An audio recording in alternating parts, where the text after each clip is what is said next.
Not playing Best Ball DraftKings, you're missing out. Here's what you need to know. DraftKings Best Ball Millionaire Contest is the biggest fantasy contest ever. We're talking $15 million in guaranteed prize pool with two millionaires being crowned for first and second place. If you're a set it and forget it type, then Best Ball is for you. No waiver wires, no roster management, bigger rosters so injuries won't end your season.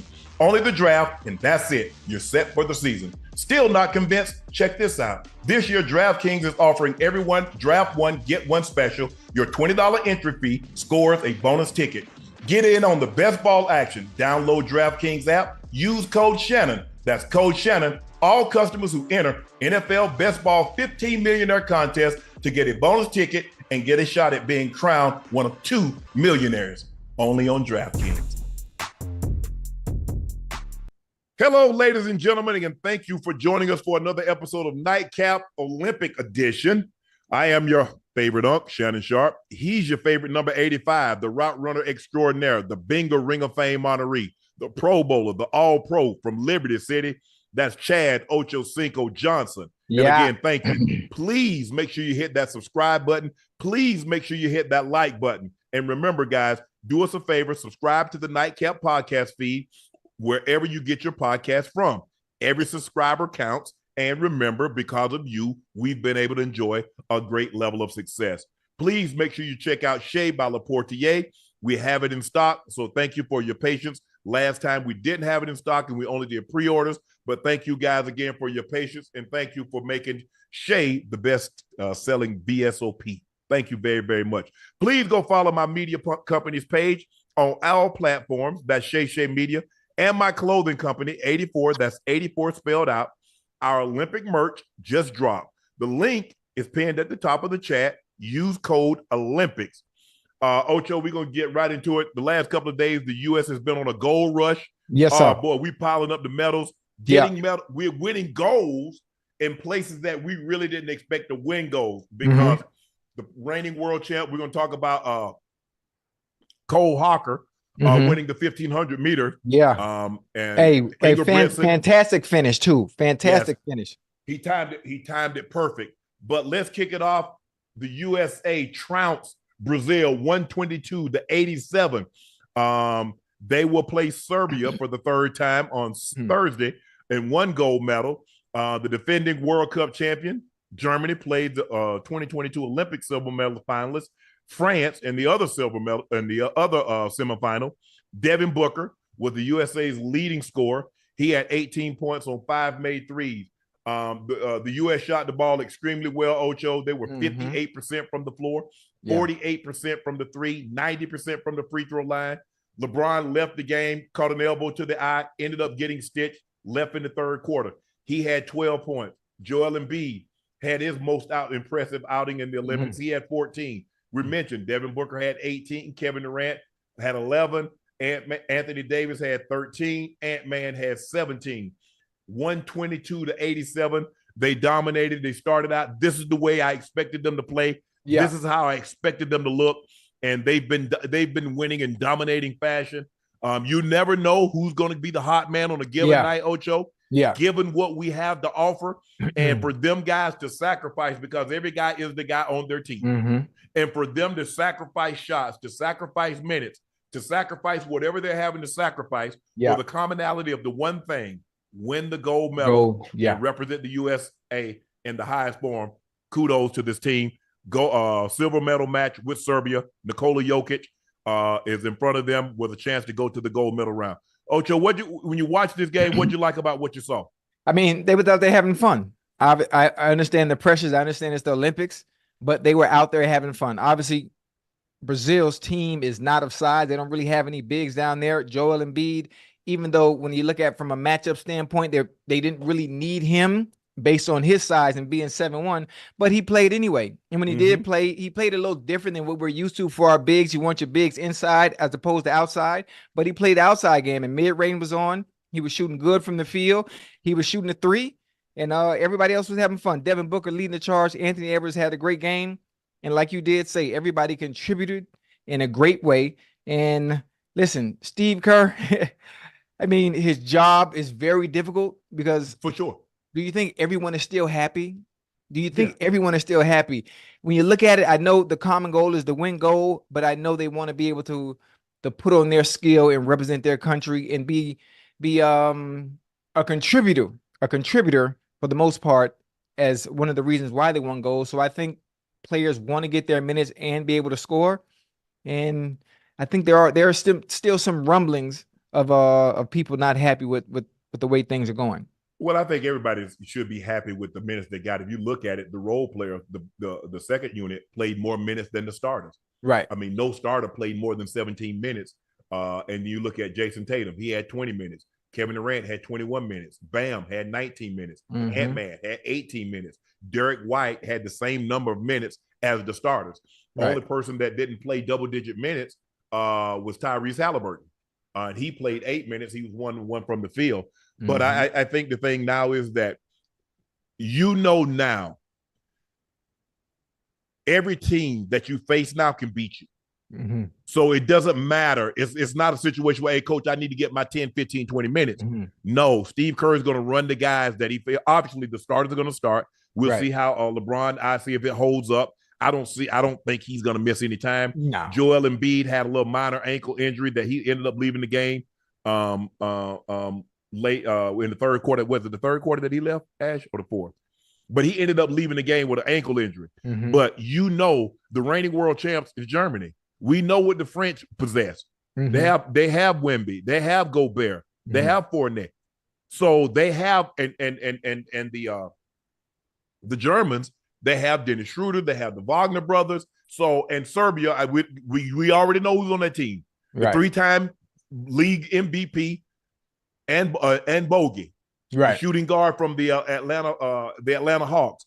So these last 3 teams, the potential that the Americans can face with play Serbia in the semifinals, and then potentially Germany or France could beat them, and they know that. And so I expect them to be on their best behavior. Whoa, you got too much dip on your chip now. They have some good players. They have some good players, but the chance of them actually beating the U.S. is slim to none. That's not going to happen. You got a better chance of finding Jimmy Hoffa in any of the teams that are left in contention than beating the USA team, especially knowing that because of who they're playing, I think the players are going to raise their level of play even more. The thing is, Ocho, is that the one thing, Sons, you say you never underestimate your opponent. Yes, sir. And you never overestimate yourself. Okay. And you'll be fine. Because there's a reason why the pros have come playing now. Remember? The pros didn't used to play. Yeah. But you're talking about a knockout round now, Ocho. One game? Sir. Yeah, you added it. Think about football. Think about how many teams have gotten up. Man, ain't no way they can lose this game. Yeah. In one game, anything can happen. You a tweaked ankle, you are a bad foul, you are a terribly rough game. Right. I think, but listen, in order for that to happen, hypothetically speaking, they would have to play horrendous. Everybody would have to be shooting horrible from the field. Steph threes wouldn't be falling. LeBron really can't get it going. Anthony Edwards can't have he's off rhythm. KD not efficient from the field. I just don't see it happening. Even though I understand what you're saying, I understand the analogies. Never underestimate your opponent, never overestimate yourselves. But it ain't, I don't see it happening. I see the players raising their level of play, understanding it is the knockout stage, and not giving anyone a chance to even contend or give us that feeling that we even have a chance to lose. And I think they'll make a statement when they do play. Who they play? Serbia. Coming up. Yeah, when they play Serbia. I think they're gonna make a statement to let folks know, to let us know we ain't got nothing to worry about stateside. And plus also, Ocho, you got to realize the host country's team is still in it. Oh yeah.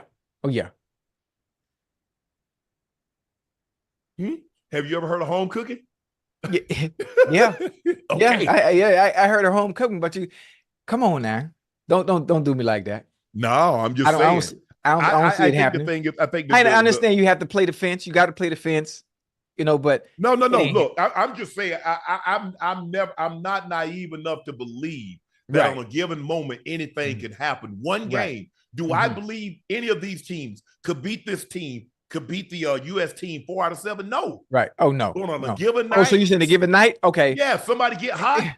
But Even then, though, Unc, it's still Jokic goes for 50, 20, and 10. Oh no, that ain't happening. Maybe on 2K. He may be on 2K, but not over there in Paris. And I mean, he's capable of doing it when we see him in an NBA atmosphere. That's different. You got to understand the players that are surrounding him when he's able to put up 50, whatever the stat line you just put up is. Yes. But now in this atmosphere, you have great play. He doesn't have those elite players surrounding him. He has one or two guys on his team that can contend and challenge those on the U.S. team.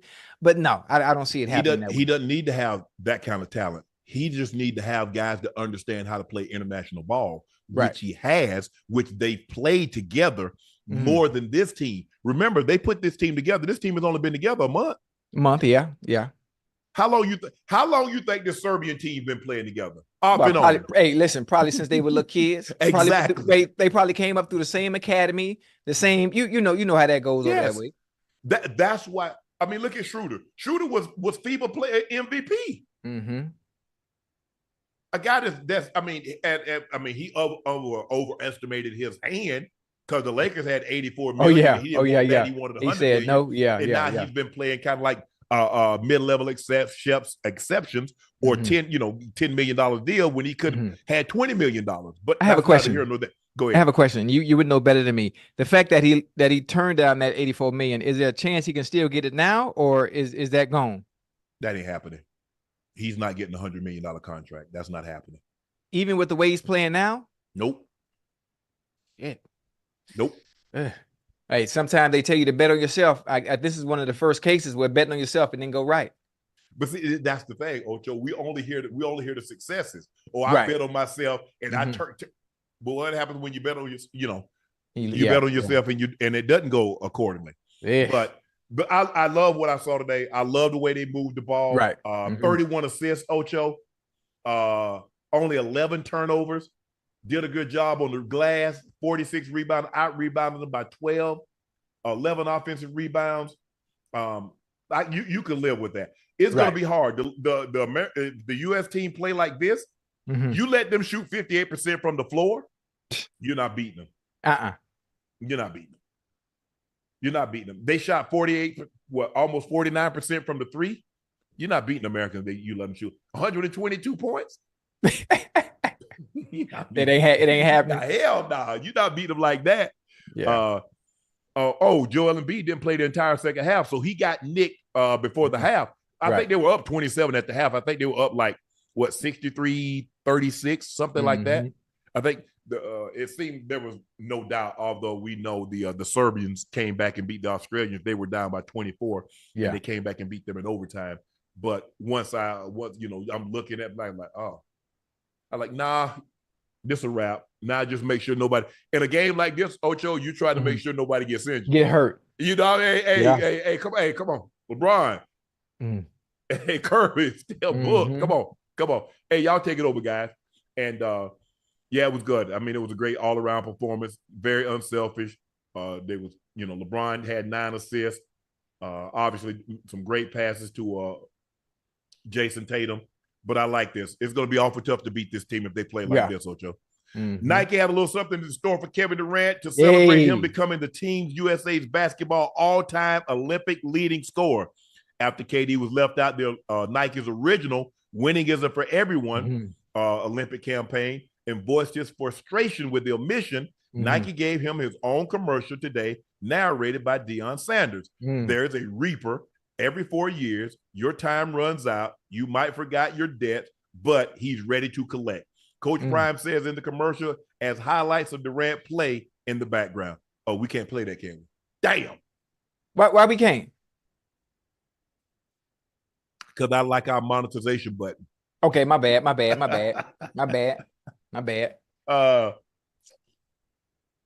Look, we know what Kevin Durant is. Yeah. Would I be surprised if KD isn't on the team in 2028? I wouldn't be surprised at all. It's only 4 years. And I know KD, that'll be year 22. I think KD is it'll be year 21 or 22 for KD. How old is he? KD, 35? 36? He's 35 or 36. 35. So in 4 years, 39. Hell, LeBron 40. Yeah.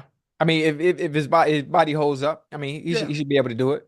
He should be able to do it. He doesn't have much. I wouldn't be surprised at all, Ocho. If he's there trying to go for a fifth gold, potential fifth gold medal if they were to go out and close out business and do what they're supposed to do in this situation. But very well deserved. We know he's the greatest scorer in Olympic history. Now he's the all-time leading scorer in men's.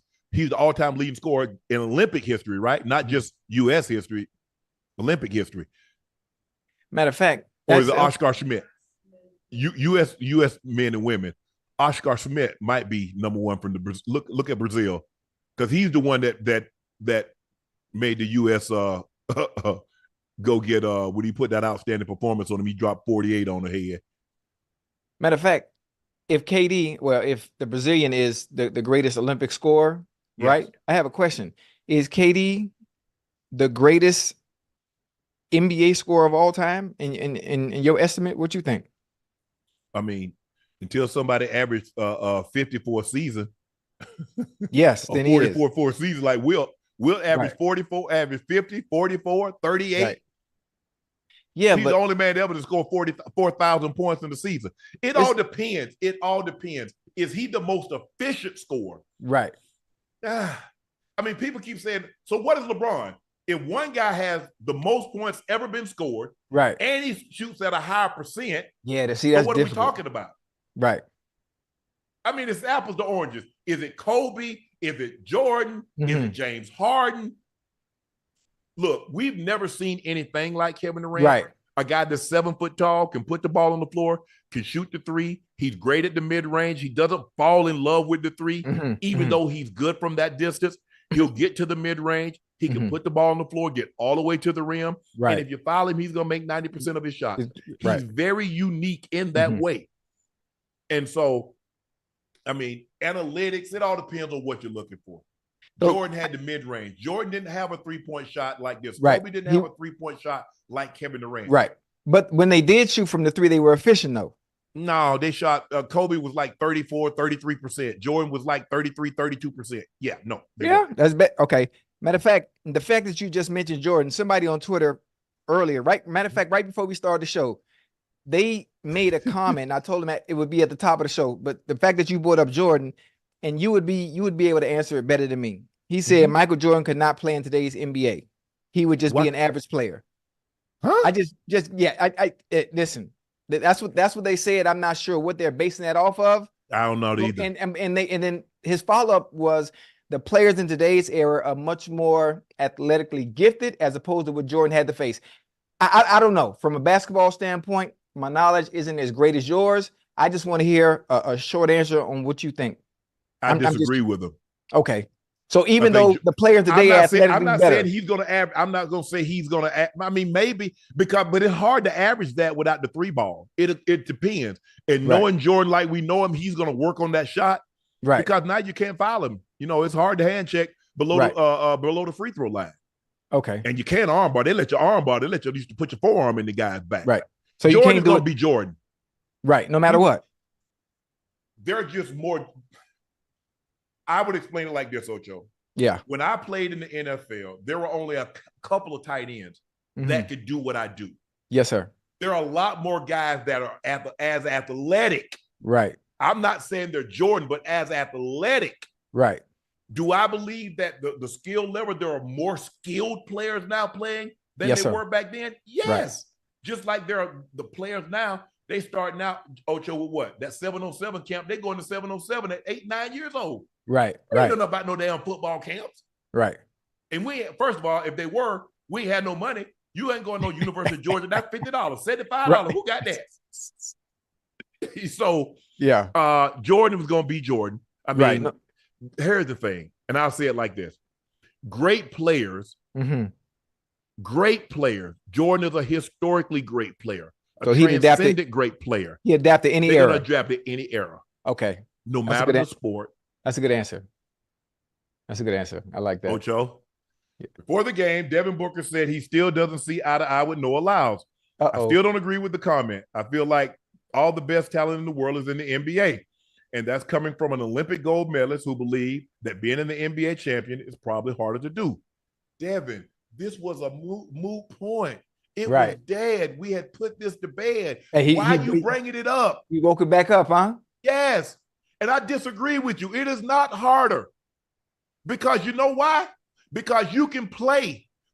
You cannot run. If anything below your waist is bothering you, you ain't winning. We've seen guys with toes, with arches, with Achilles. We've seen guys be able to tape things up and play. We've seen guys play with broken legs. We've seen guys play with what did Ray have? A dislocated elbow. Yeah, I remember that. We saw a guy at the Rams, Jack Youngblood, played with a broken leg. Tell me what you gonna do in track and field with a broken leg. You tell me what Olympic sport you're gonna be able to do with a broken leg, Devin. None. You know, I think track athletes, they do have injuries. The injuries are minimal, and they're injuries that they can winning. They can suppress to compete.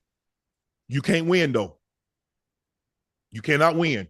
If anything, but think about it, at that level, we talk about the best of the best, the elite athletes. You think there are athletes in Paris that might not be injured or might have little nicks, and they're not winning because it's so easy. Remember, what did Justin Gatlin say? 9-7 ain't catching 9-7. Right. So if I run 9-8 and you run 9-8 and you injured, how you beat me? That's a good one. But you know what? See, now my football sense is coming in. So I'm thinking about when you get to the playoffs. Hell, everybody on the team is nicked up. Everybody hurt at that point, especially that far into the season. So when I think about track, I'm thinking all you've done, the qualifying, the prelims, there's always something. You're not 100% healthy. So I'm always thinking as track athletes, to get the wear and tear of your body to even get to the point to qualifying to be in goddamn Paris. That I'm thinking maybe there's always something, not enough to would affect you in winning a race, but you're not 100% healthy. I could be wrong. Be wrong. You ain't winning nothing in track and field because everything is leg dominated. Unless you're a shooter. Now, if you go to the Olympic, Ocho, you know what I'm saying? If you shooting, I got to pull hamstring, and I'm a shooter, and I'm doing archery. But if I'm swimming, if I'm doing gymnastics, if I'm running, most of the Summer Olympics is leg dominated. It's from waist down. What if you nick? And here's the thing: I'm not saying you can't compete, but like you said, the levels are so here. It's so even. Think about this. Look at the time, the distance. Look at the time differential between first and fifth. Yeah. You think a guy can be hurt and win? You're right. When the talent is right here, everything is right here. It's down to thousandths of a second. The margin of error is so slim. Margin of error is so slim. I got you. We're gonna have a special guest tomorrow. We can ask him. We're gonna, ladies and gentlemen, I'm gonna go ahead and let the rabbit out of the rabbit out bag or the cat out the hat or whatever the case be. The rabbit out the bag. The rabbit is in the hat. Out the bag. The cat out the bag. Yeah, the cat out the bag. The red damn got me trying to sound like Ocho. We're gonna have former world record holder in the 400 meters, the 200 meters. Yeah. Two-time Olympic gold medal in the 400. Yeah. The only man. Who that? Michael Johnson. Oh, boy, we got Mike coming on the show, bro. Yeah. Let's go, man. So Michael Johnson will join us tomorrow. I got a story about Mike, but I ain't gonna say it because you ain't gonna believe me. You ain't gonna believe me. I'm gonna let him tell you. Goddamn Mike, boy. That's my dog. He'll explain it to you in the running because that's the thing. Can I get enough races in my leg? I give you a prime example. Look at Athene Mo. She the real deal in the 800, boy. We see that when it's close and you injured, them girls beat you. Girls would never beaten her when she's 100% healthy. Oh no. So, but you know what? Her injury was significant, though. If I'm not mistaken, I think it was a hamstring, right? It was, and she didn't get the training in. So now you don't get the training in. Yeah. Hey, them soft tissue injuries ain't nothing to play with, right? To be able to turn over and to go through the rounds. Yes, sir. Maybe if it's a Diamond League meet, they paying you to come over. You just running one race. But when you got to go through rounds, it's a little bit more difficult. That's why, and the expectations. That's why you tip your hat off to the favorite. Usain Bolt, every year he went to the Olympics, he was the favorite in the 100 and the 200. And the weight of the expectation and his country, they wait 4 years for the Olympics. They're a guy. He has the weight of a country on his back. Some of these athletes have the weight of a country. We have basketball, we have football, we have soccer, we have so many other sports. But a lot of these countries, they hang their hopes. These men and women are national heroes. I can imagine the welcome that Julian Alford is going to get when she goes back to St. Lucia. Oh, yeah. I'm talking about a country. Listen, I understand. When they go back to their hometowns, I'm sure they're going to get a ticker tape parade. Yeah, it's different. About a country. It's different. A country. Different. Usain Bolt is the most popular Jamaican times over.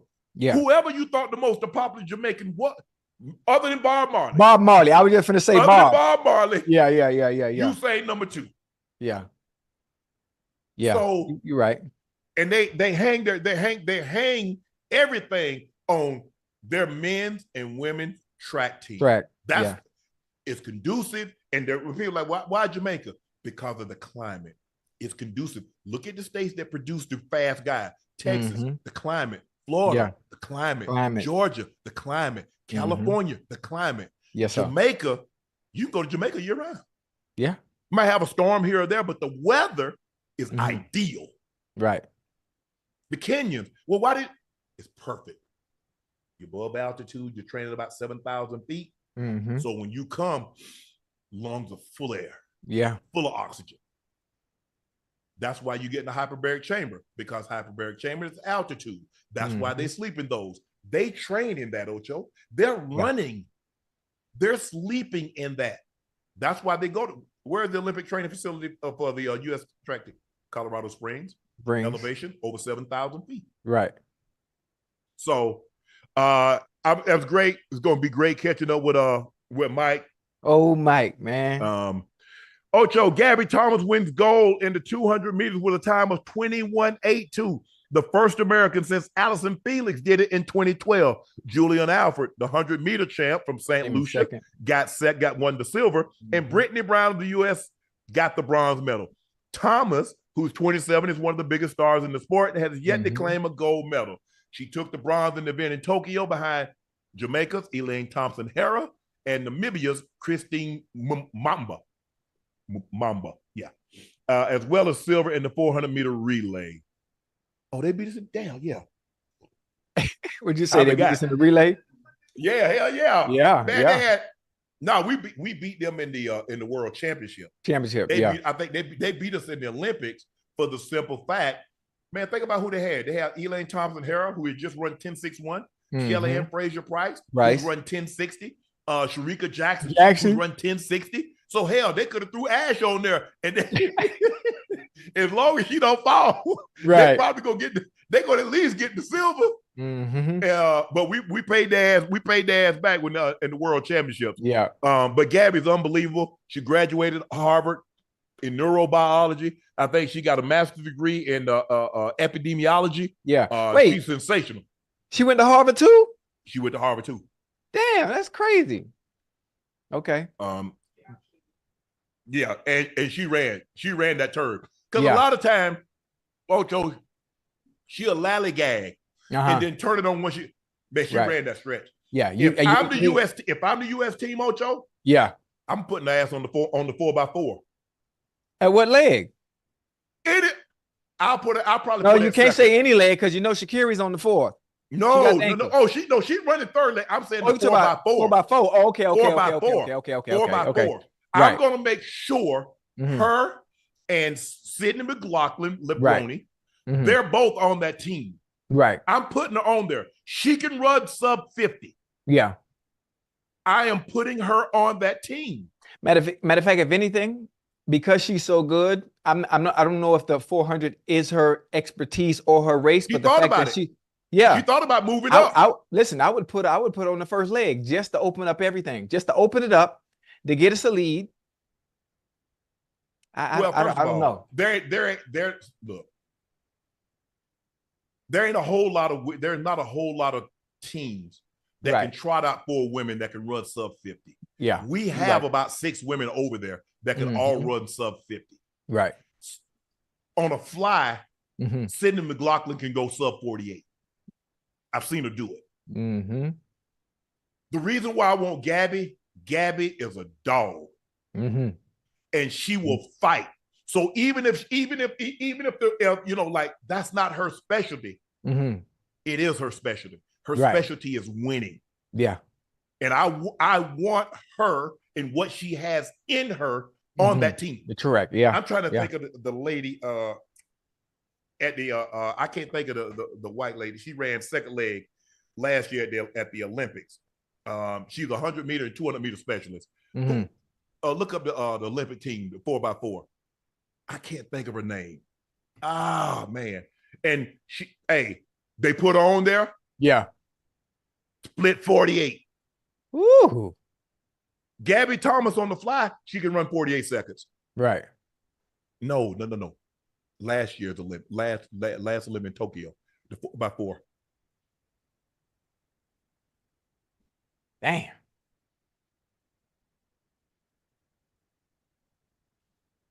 No, the 4x4 in Tokyo, the winning team. It was Delula Muhammad. It was Sydney McLaughlin. What was the second leg name? She also ran second leg on the 4x1.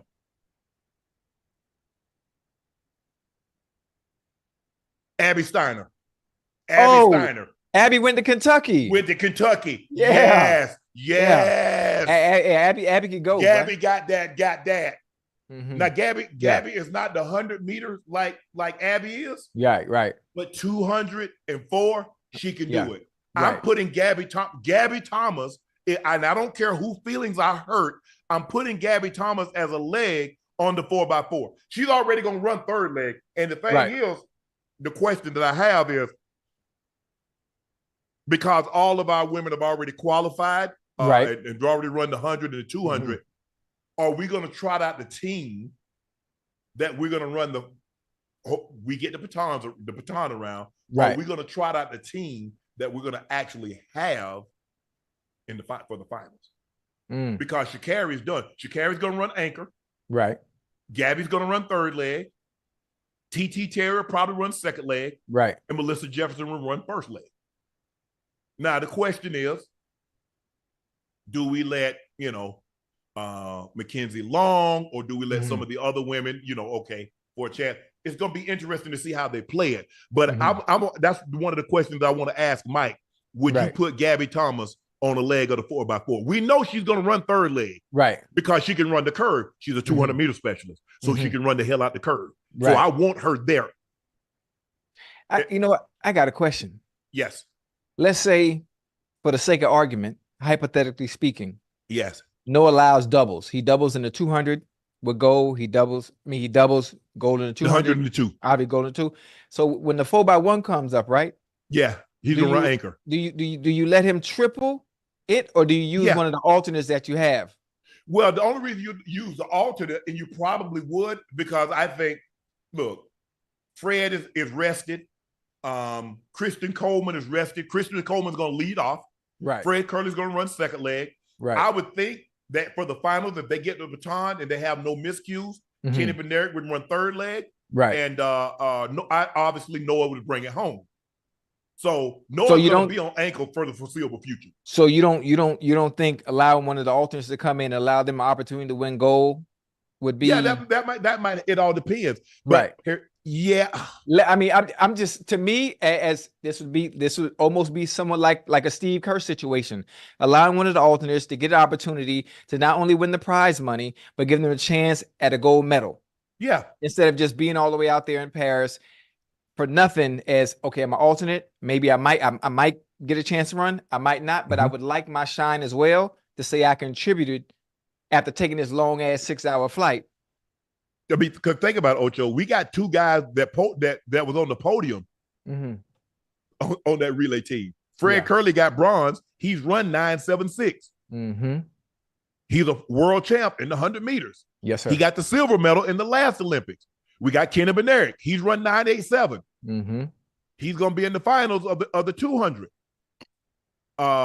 So Christian Coleman is the greatest starter in history, all time, especially in American history. Now you want to take Ben? Ben could actually beat the gun. Mm-hmm. So now the blocks have sensors in them. Right. So if you go 0.0, he was like, and out of there, he gone. He was gone. Yeah.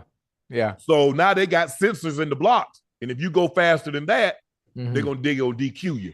Hey, but Christian Coleman's going to get us off to a great start. Hey, think about this. I think this is hypothetical. Imagine if Fred Curley, Noah Lyles, Christian Coleman, Kung Fu Kenny, think about if they knew how to play football.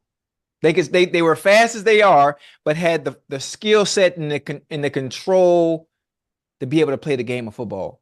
Can you imagine? Can you imagine? I think about Raheem Mostert. Take Raheem Mostert off the Dolphins and put one of them as a running back. Imagine them hitting the A gap. They never played football. I know. That's why I say hypothetically. I'm just thinking, what if they had the skill set but still had the speed? Yeah. How crazy would that be every time they touch the ball? Oh, now you look at Bob Hayes. Bob Hayes played football at Florida A&M. Right. He was a football. You see it, and you see the way he was built. He was a running back. Right.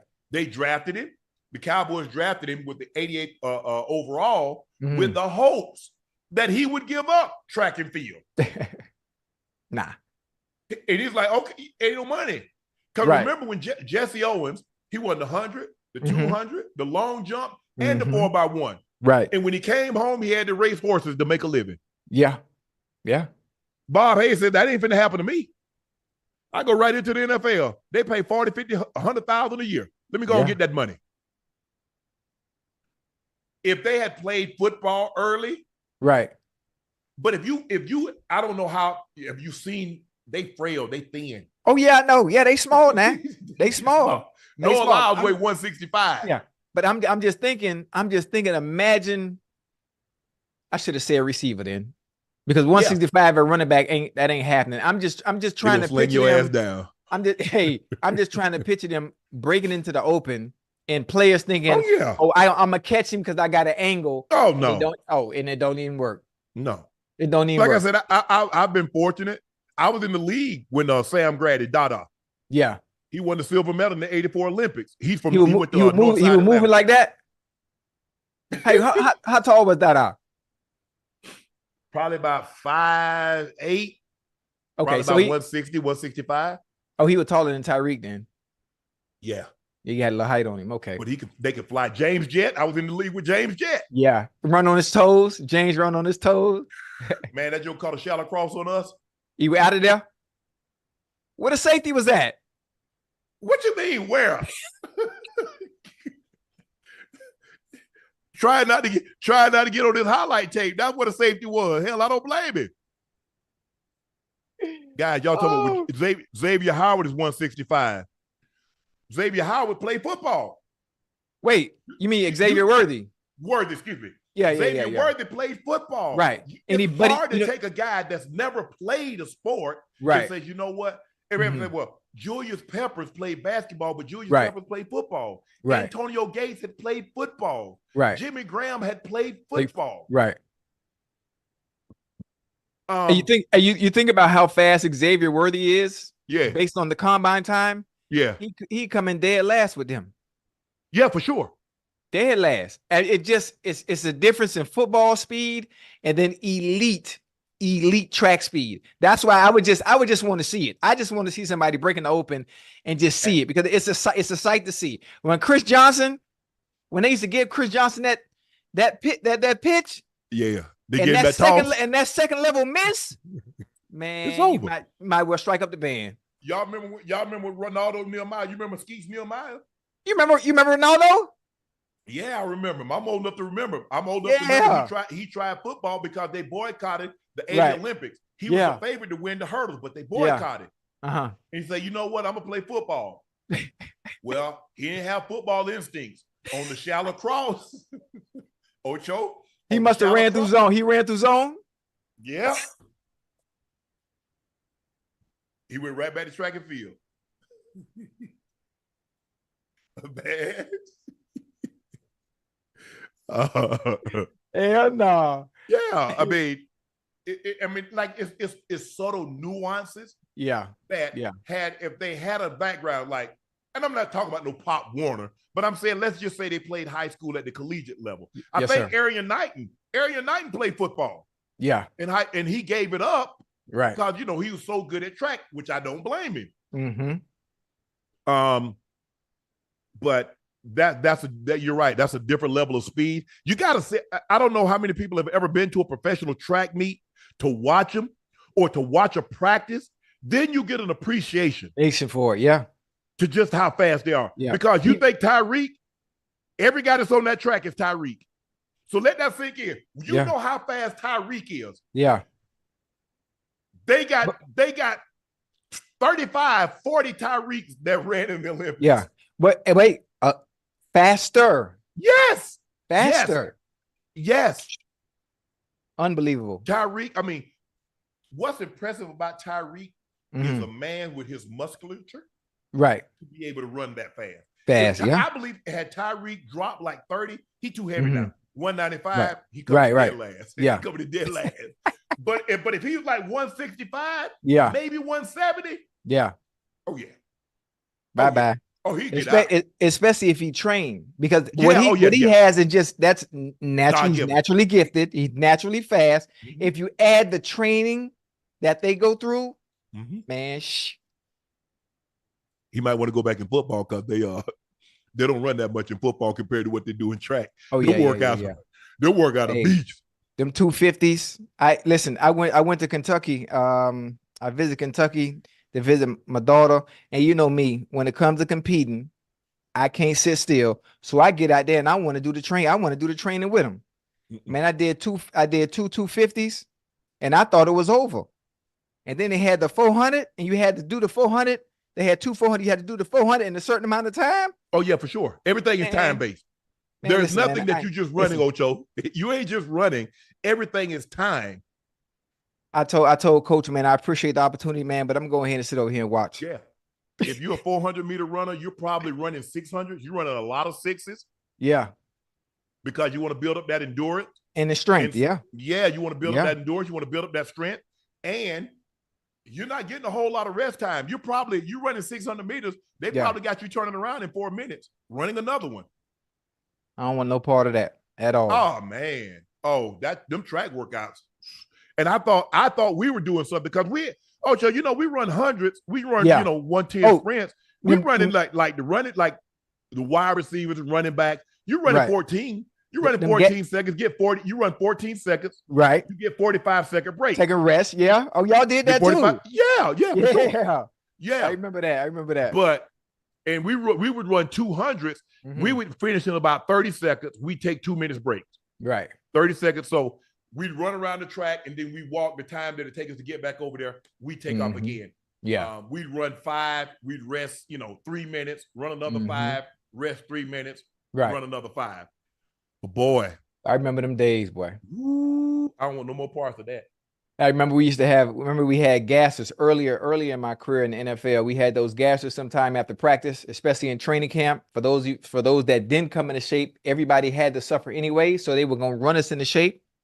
Yeah. And you got the time, you get the rest. So you want to finish your gases, not very fast, but fast enough so you get enough time to rest based on the clock, how much time you had to rest. So either way, you got to work. You got to work and you got to run no matter what. But, oh, man, I'm so glad them days over. The worst kind of tired to be is out of shape tired.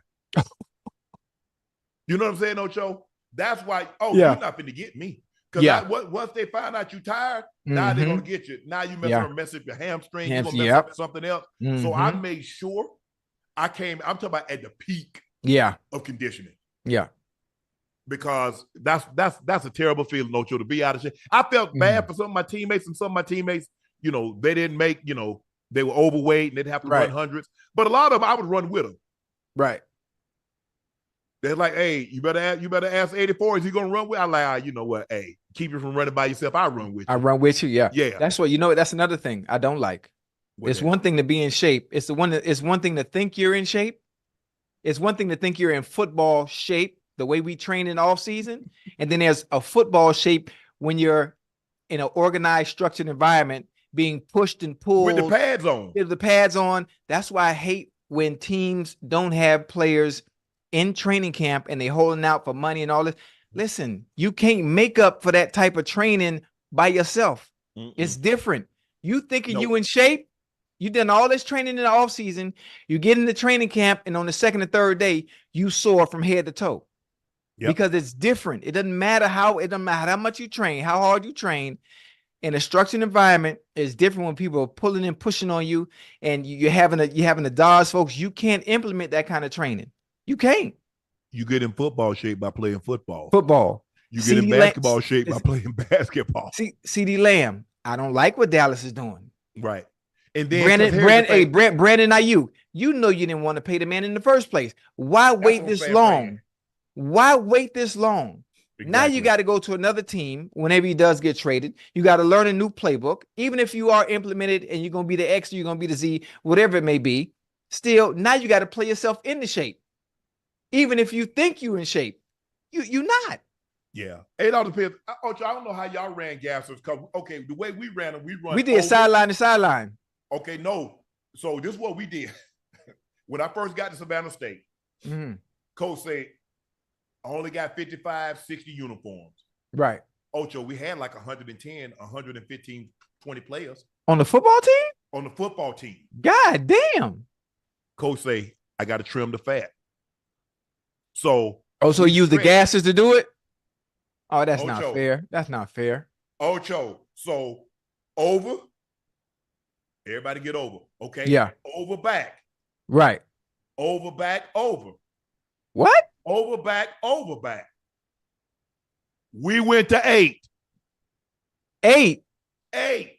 It's only supposed to be down, back twice. That's it. Over, back, over, back. Bing, over, that's it. Back, over, back. That's one. We did that twice. Oh, hell. And then we practiced. Nah. Ocho. Right hand before God. Hell no. Nah. Ocho, about 11 o'clock at night, man, you ought to heard all them Foot Locker slamming. Cars cranking up. They up out of there. They out of there, yeah. It came back the next day, we was down to 75 players. From 115, 120 to 75. I can imagine. That quick. I can imagine. That's more torture, though, when you think about that. And then we had 3-hour practice in the sun in Savannah. You from Savannah? Y'all know what I'm talking about.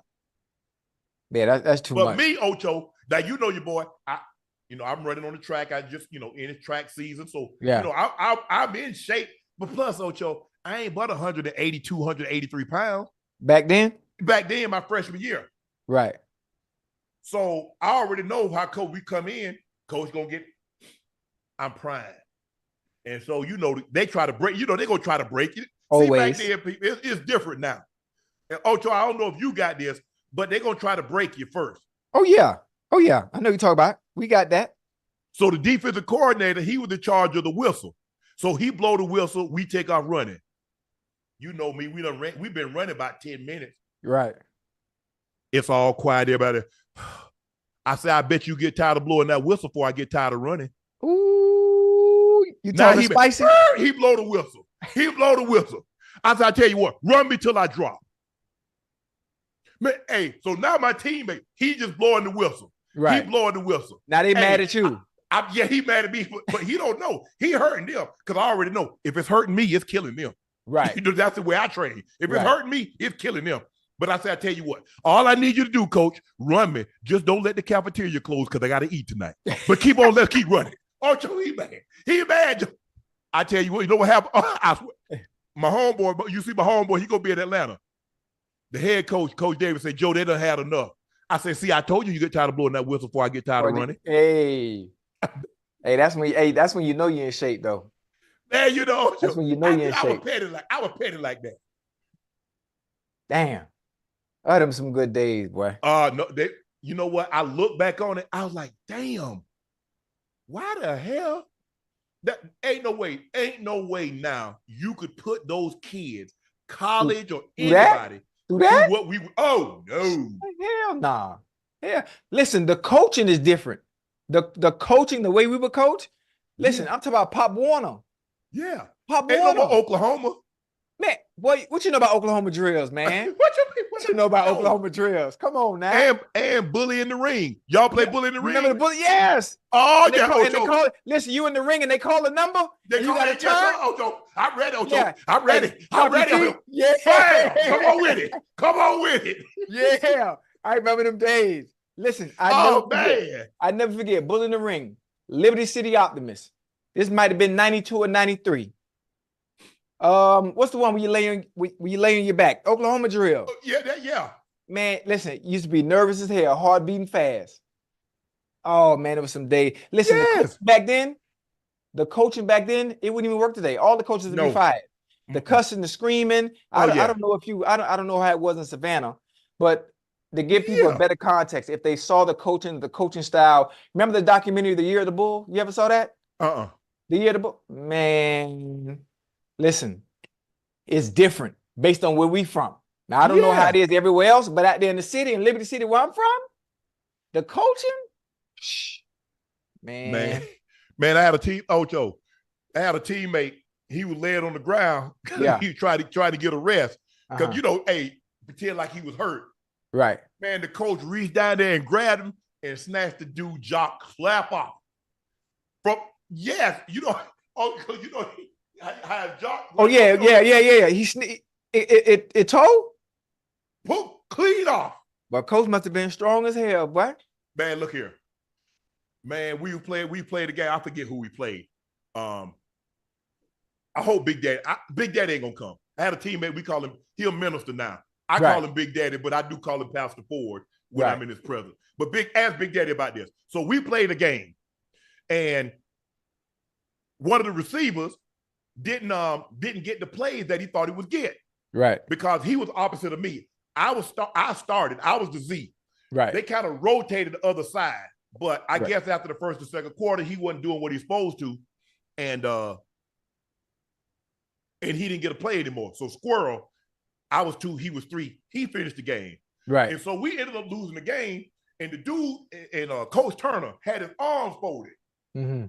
Just like, he's standing, and Coach Davis, the head coach, Coach Turner was the offensive coordinator. Coach Turner standing against the wall, just like this here. And the dude mumbling while Coach Davis talking. Right. I don't know what they're talking about. So he's saying it, but Coach Turner could hear it. Right. I know Coach Turner. I know.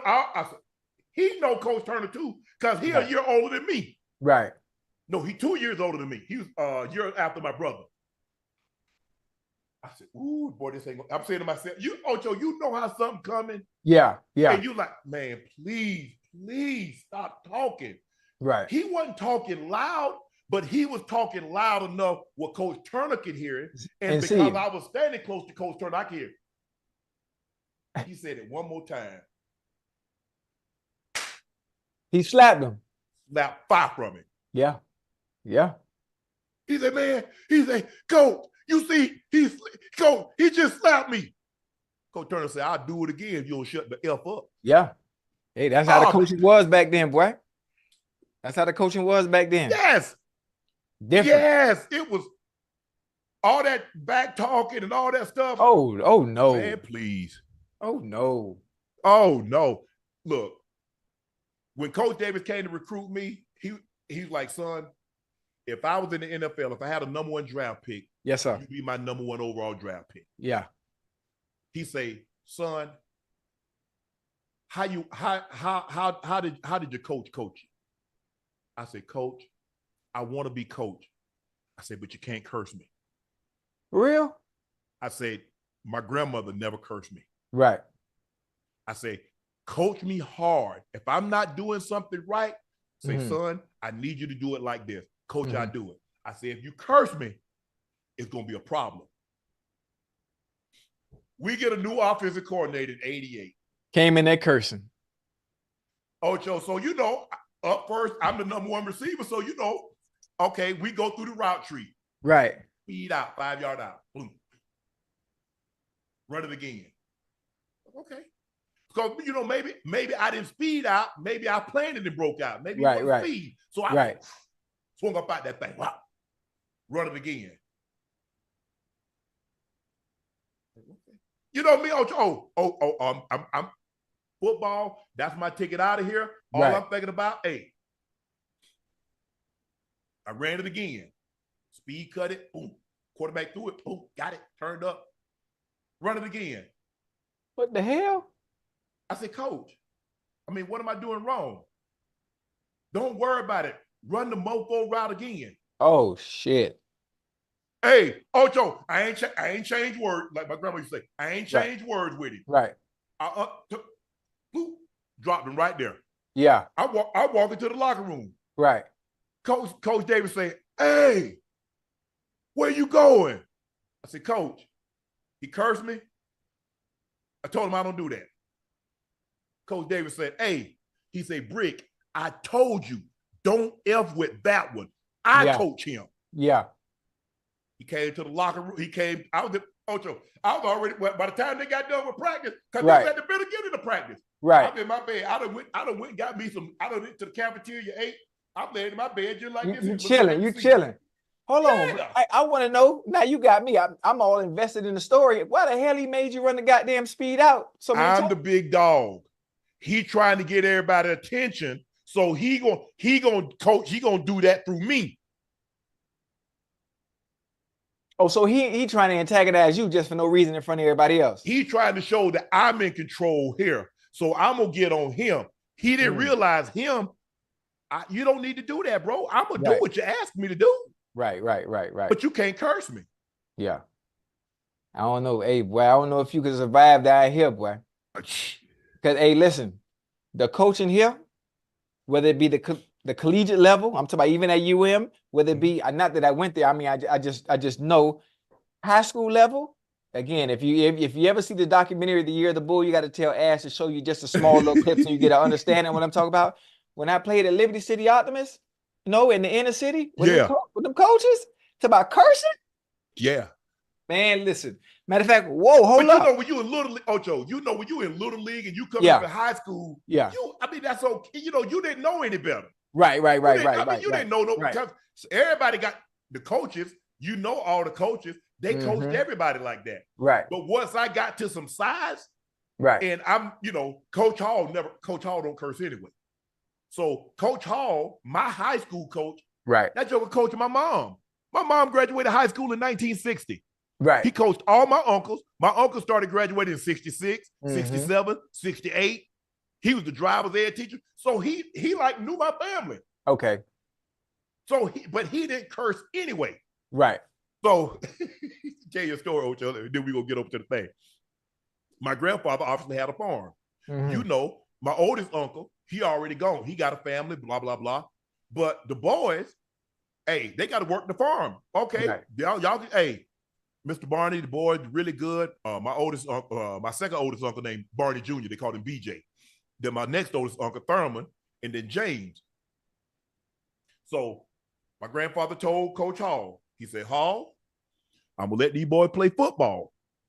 Now, if something happened to one of them, y'all going to come here and help me tend these fields. Oh, hey, my granddad didn't play now. Hey. Right. Oh, no, Mr. Porter, ain't nothing going to happen to her. Yeah. I give you my word, nothing going to happen. Somebody got hurt. My youngest uncle broke his ankle. Coach Hall know this. My grandfather already told him. So he sent the assistant coach to take James home. Mm-hmm. Uh-oh. He pull up there. My uncle get out there hopping. He hopping. My grandfather meet him at the door. What the hell? Yeah, Mr. Barney, that boy done broke his leg. He said, oh, he did, huh? Hall told you what I said, right? No, Mr. Barney, he ain't telling. He said, I say if something happened to one of them boys, y'all two gonna help me tend these fields. Oh, and he agreed to that? Yeah. When Mr. Barney, I don't know anything about fields. Well, who in the hell go help me tend these fields? So after that happened, he's like, oh, you ain't getting no more of my boys. Well, it wasn't but two of us, me and my brother. Right. So had my grandfather not passed, we not playing no football. Football, right. No, hell nah. That's funny. Barney Party didn't play that. He old. Hey, I wish you could take you my hometown. And listen, people my age. Yeah. You know what that sound like, what you just said? What that? You saw the movie Fences, right? Yeah. Remember Denzel's son wanted to play football, and Denzel was like, "No, you want to play baseball. Want to play football. You need to go find you a trade." Yeah. Well, the trade was you're gonna be working in them fields. It wasn't no trade. You're gonna be working in them fields. Fields, yeah. Damn, Ocho, Cole Hocker stuns the world. He outkicks Josh Kerr, the reigning world champ, in the 1500 meters. The race billed as a bar brawl because Jakob Ingebrigtsen, the Norwegian, has been doing a lot of talking. He's the reigning Olympic champ. Josh Kerr, he's the reigning world champ. I like what Cole Hocker said the other day. He was in the race with both of them, and he says, I like where I was. It shows me I can run with these guys. So I'm not giving up on the gold medal yet. Lo and behold, Ingebrigtsen tried to take the pace out. Right. That's what he likes to do. He likes to push the pace. He likes to push tempo. But he did for 1,200 meters. He pushed the pace. Came out of nowhere. At the last 10, 15 meters, that was a good kick. But see, that's Kerr's fault. You never let anybody pass you on the inside. You slam the door. Yeah. Never. That's 101 running, track running. You got to make him go around you. Make it that much more difficult. Make him go around you. Yes. He probably thought he could look up at the screen, right? You think that the screen in front of him, he probably didn't even know anybody was on his inside. Well, here's the thing. He probably, when Ingebrigtsen blocked him the first time, he thought he was going to give up and probably go wide, because normally what they do, you block me on the inside, I'll slingshot and I'll come wide. And it make it that much more difficult too. Hocker says, nah, you're going to relax and think that's what I'm going to do, but I'm going to come up on your inside again. Got by him. He ain't have no juice. So now it's between he, Josh Ware, and the Goose. Yep. I mean, but Ocho, all I can do is give you my best. I mean, think about the time. He ran an Olympic record. He beat his best by 3 seconds. What am I to do? Ocho, if I give you my best, if your best, Ocho, you get your best route. And to do, whether it's a shake, whether it's an out, whether it's the end, whatever the case may be. Ocho, if the dude cover your best route, what you want me to do? Yeah. Yeah, they get paid. They get paid too. Yes. That man he ran an Olympic record. I mean, that's the second fastest fastest American time ever. Bernard Lagat got the fastest time, but only by fractions of a second. Right. That boy was moving, bro. Cole Hocker was unbelievable. Yaron the Goose, the first time since 1912 in Stockholm, we've had 2 men to podium. In the 1,500 meters. Obviously, that race is normally dominated by the Kenyans. Ingebrigtsen won it in Tokyo, but normally the East African nations normally do a great job of the way they train. The Kenyans or the Ethiopians or some of those normally win that race. But for Cole Hocker to do that on a big stage, he a personal best by 3 seconds. I mean, listen, the field, especially in a final, will push you to do something extraordinary. Yes. They will push you to do something extraordinary every time. You got to. But see, think about it. That's what it was going to take for him to medal. That's what I mean. Even if he runs his best, now think about it. If he runs 3:29, which is a second better, he ain't getting no medal. He ain't gonna make the podium. Right. That's crazy. If he runs 3:28, he's gonna get the bronze. Yeah. He has to run a 3-second personal best in order to get the gold. Yeah. And on that day, see, Ocho, remember that one day. Yeah. Now, he had never beat Ingebrigtsen, never beat Josh Kerr. But for one race, I just need to be better than you right now. Yeah. Not tomorrow, Not next week, not at a Diamond League meet to finish out the season. Right. He's a world champ. He's Olympic champ. That's crazy how that works. But again, even though still the USA basketball team has 4 quarters. Yeah. It ain't happening. Valarie Allman won her second consecutive Olympic discus gold, becoming the first U.S. woman in the history to accomplish back-to-back goals. She won by almost 2 meters, 69.50 meters, or 221.184 feet. The best of the field by nearly 2 meters. She's unbelievable. Tremendous technique. She was a former dancer. So obviously her feet are very good. The rotation, she gets great spin. She gets great elevation on the disc. She's sensational. Yeah, she's sensational. She looked like she's pirouetting up there. Like it's just like so graceful, so beautiful. Yeah, I was just so effortlessly flies out of her hand. I was able to watch that. Matter of fact, when I saw it, when she threw the last one before winning gold, when she threw it, it was veering off to the left. I was like, well, god damn, it looked like it's going off the field, but I forgot, the field it widens out. It widens out. So regardless of which way it goes, it's it'll still be in. But it was dope. I think the men's discus, I think the guy from Lithuania, Lekna, his dad was the former world record holder, won the gold medal. Right. His dad won in 2004. He's the world record holder, and I think he just set the Olympic record at this year's Olympic. With a discus? In the disc. Okay. Disc. Ryan Krauser won the shot. Lekna. Is he from Lithuania? Where is he from? Greece?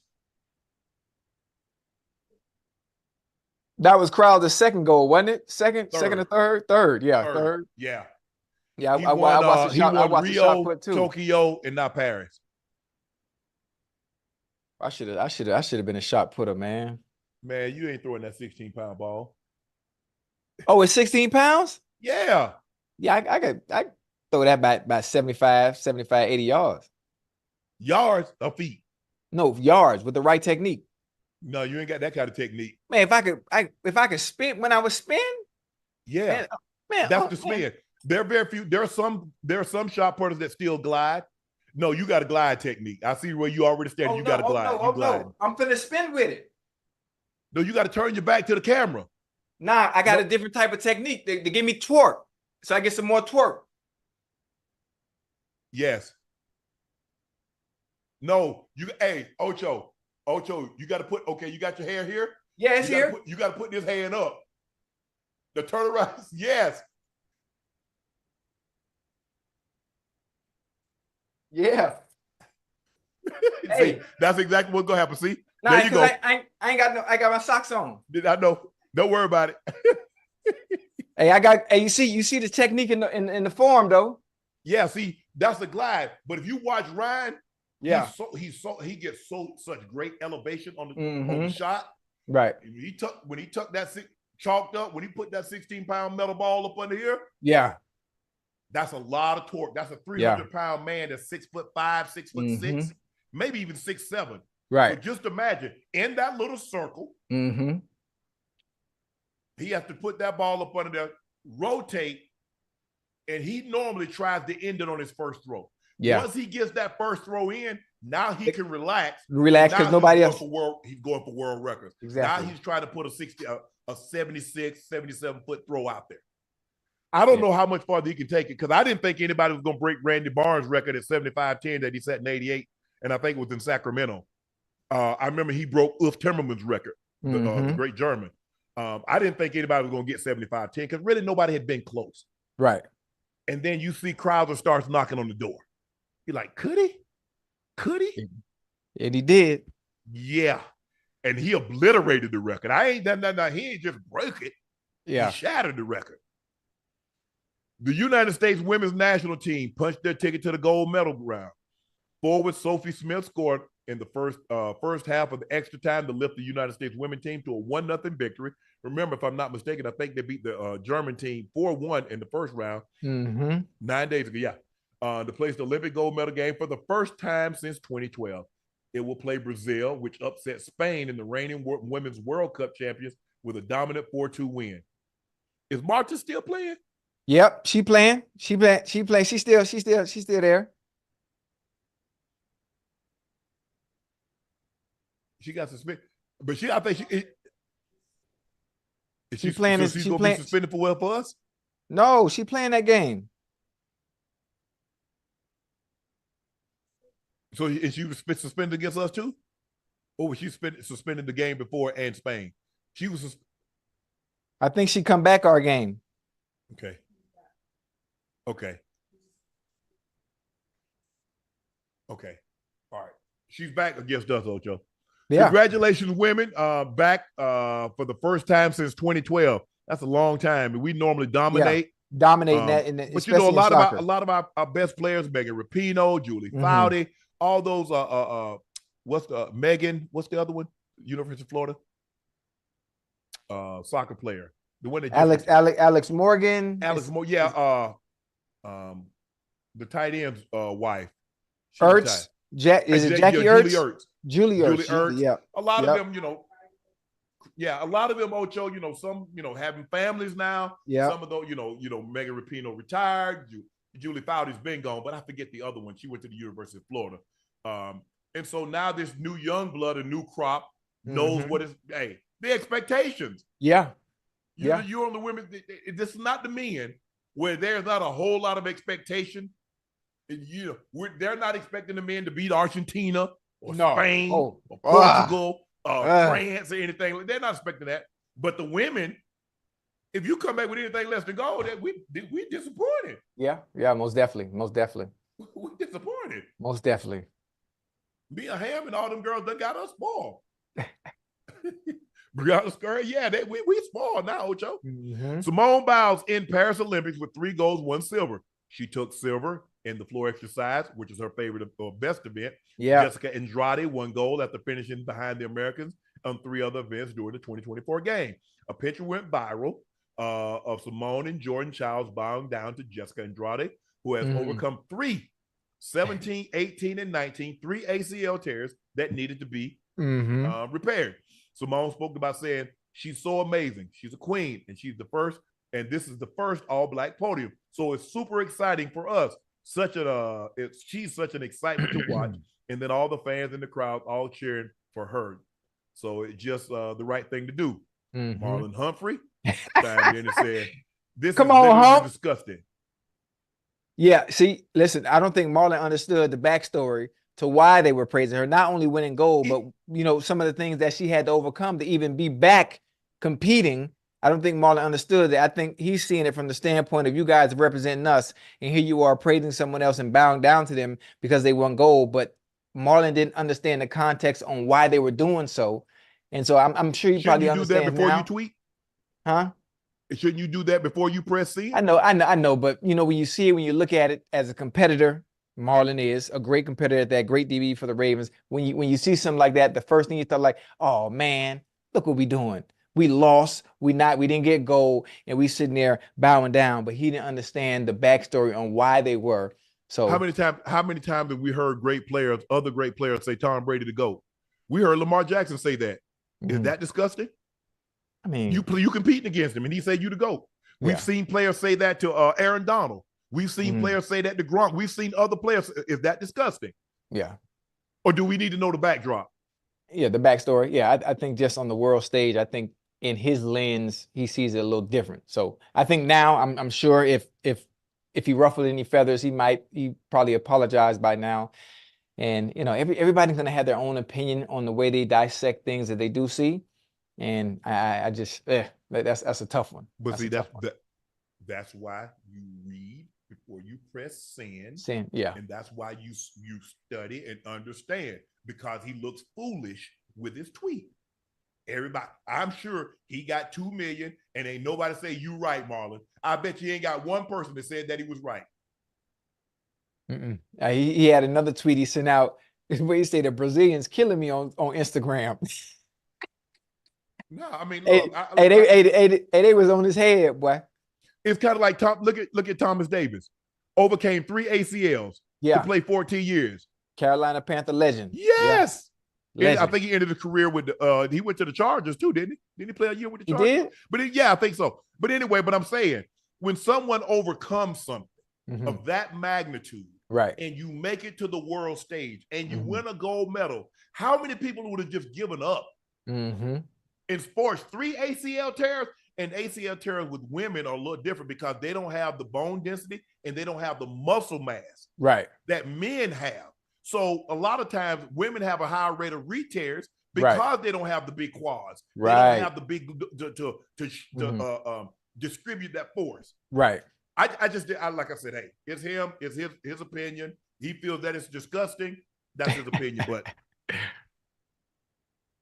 I just don't get what he hoped to accomplish. But I just need to say what was disgusting about it. I mean, like you said, he needed context. We need context to why he thought it was disgusting. Had you not seen these women competing? Did you not hear Simone Biles say she's amazing, given what she's overcome, and to be back here? Oh, see, he didn't see that part. He just saw on Twitter them just bowing down. That's all. And the first reaction as a competitor that he is, hey, we didn't even win gold. Why are we bowing down to the person who did win gold without any context? Simone Biles says, hey, mother had 8 kids, took a bunch of jobs just to send her away. She went away without her family. She got ACLs tear. It's not like Brazil is loaded. We've seen the stories. Even if you don't know, never been to Brazil, we know what the favelas are. Oh yeah, that's the poorest of the poor. Yes, sir. And for her to overcome that and to get to this point, she should be commended. Hopefully, she most decorated Brazilian, male or female, in gymnastics history. Hopefully, they have a hero's. Hopefully, they have a hero's welcome, for when she gets home. Yeah, but like I said, I just like you said, he needed. I want to know context. What were you thinking, Marlon, when you tweeted that? What did you hope to accomplish? Yeah, Marlon, you got to let us know. If you don't let us know, I'm gonna make you cover me. That ain't what you want. Michelle Obama says, I'm still not over this beautiful moment of sisterhood and sportsmanship. You can just feel the love shining through these ladies. Congrats, Rebecca, Jordan, and Simone. The Olympic Games said, this is everything. Yeah. It was a good moment. It was a great moment. It was a great moment because not only did I watch it, I understood why they were doing it, and I understood what the young lady had to overcome to be back on the world stage representing her country. So it was really dope. It was really dope. It was really, really dope. The controversy did not end there, Ocho. Mikayla Skinner, the former teammate who's been running, who has some things to say, asked Simone Biles to call off the alleged bullying she received over the tit for tat. Kayla released the video. Let's take a look. Let's watch this video, Ocho. I am really heartbroken over it, but not just heartbroken because it isn't how I feel or even what I previously said, but heartbroken because Simone's latest post and others that followed it fueled another wave of hateful comments, DMs, articles, and emails. My family and my friends don't deserve to be caught in a crossfire here. They've done nothing. So to Simone, I am asking you directly and publicly to please put a stop to this. Please ask your followers to stop. So we playing victim? We playing victim now?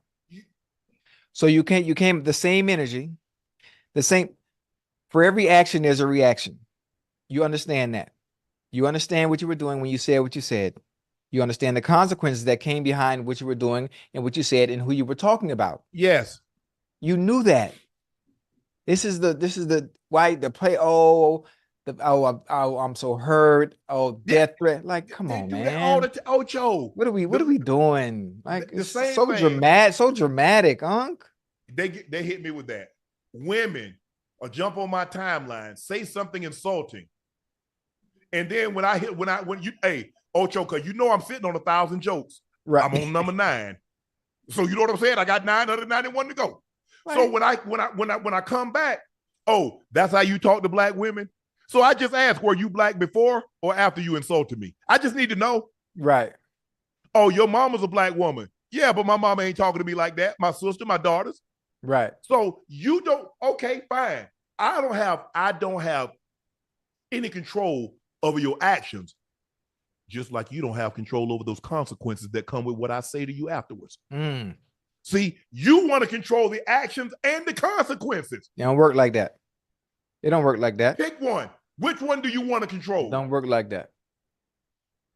You can't throw the stone. Hey, you can't throw the stone. You can't throw the rock and hide your hand now.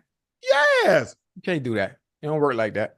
And They love the whole I'm so hurt. Oh, everyone around me doesn't deserve this. They don't deserve that.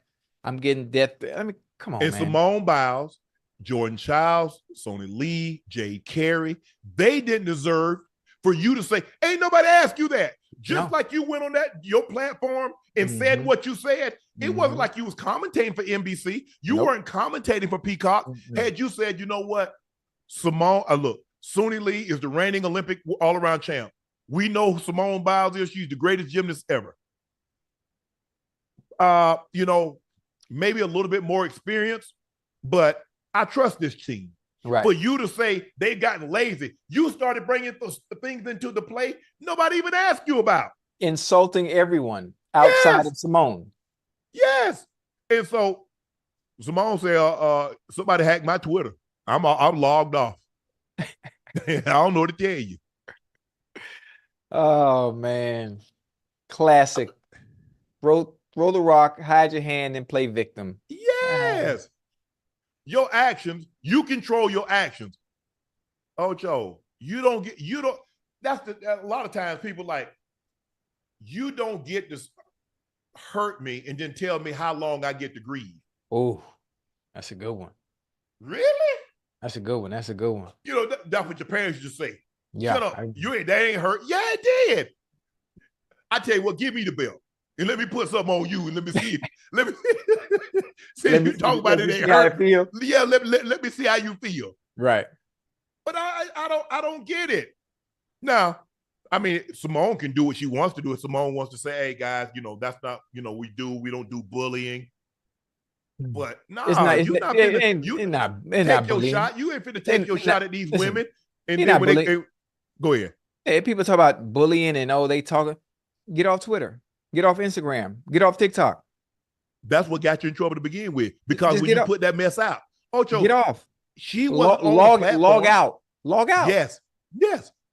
If she was on NBC and she's offering an analysis, right, of what? Okay, she offered an analysis on her own platform. Okay, Simone Biles and the U.S. Gymnastics team, their supporters told you what they thought of you. Oh, don't cry for me, Argentina now. Oh no! Don't cry for me, Argentina. So hey, that's my jam. What you know about that? Ocho, she called him lazy. Do you understand what it takes to be a gymnast? Yeah. And lazy's the last thing. Lazy's the last thing you are. But hey, that neither here nor there. You know what that is. You can speak to something, Ocho, if you're around it. I can tell you what it was like to growing up in my home because I was around my brother and sister. I can tell you how my grandfather raised us, so forth and so on. How do you get to speak to something that you're not around? It's not like I can see if you've been in that situation, but to say lazy, why would you even say that about your teammates? Yeah. If they cool, if y'all cool. Hey, they probably not cool. And it's probably word of mouth. Somebody else hating from the outside that might be in that environment. So you're going to regurgitate based on something you heard that's probably not even true. And it ain't true by looking at the goddamn results. Of what everyone has accomplished. Again, how many times, the last 5 Olympics, they won the all-around title? Now we got the last 3 years, we've got the last 3 all-around champs. And Simone won, got a gold and got a silver. We got gold. We got, bro, come on now. Oh, and what do we get? We got silver. We got gold and bronze in the all around. No, we good. 20-year-old American wrestler Ahmed Allor made history today and with the gold medal in the women's 68-kilogram division, becoming the youngest U.S. wrestler, male or female, to win an Olympic gold medal. You watch it? I watch it. She won 3-0. She's been dominating. Wait, hold on. She's been dominating. Tell me if this is the one. Did she wrestle the Asian that was really bow-legged, the bow-legged Asian? Yeah, I think so. Yeah. And at the end, right before the match was over, she was smiling. She was smiling in the mouthpiece. That might be the one. I could be wrong. I didn't see. I just watched this match, and I watched. She was sensational. She great in the clinch. I watched the Cuban Lopez. Hey, big boy. 5. Yeah. 5. 41. Greco wrestling. Yeah. Ocho. Great. I mean, the last. I mean, he got penalty points. Mm-hmm. But I think the last Olympic they said nobody scored on him. Yeah. Strong. I thought Ocho, like I like wrestling, I like weightlifting, and so I follow it. I like freestyle a little better than I like Greco-Roman, but right. I thought Alexander Karelin was the greatest Greco-Roman wrestler ever. Right. He lost to Rulon Gardner. Mm-hmm. He was going for four medals. He had been unbeaten, unscored on in a decade. Yeah. Unbeaten, unscored on. He was blanking folks. Mm-hmm.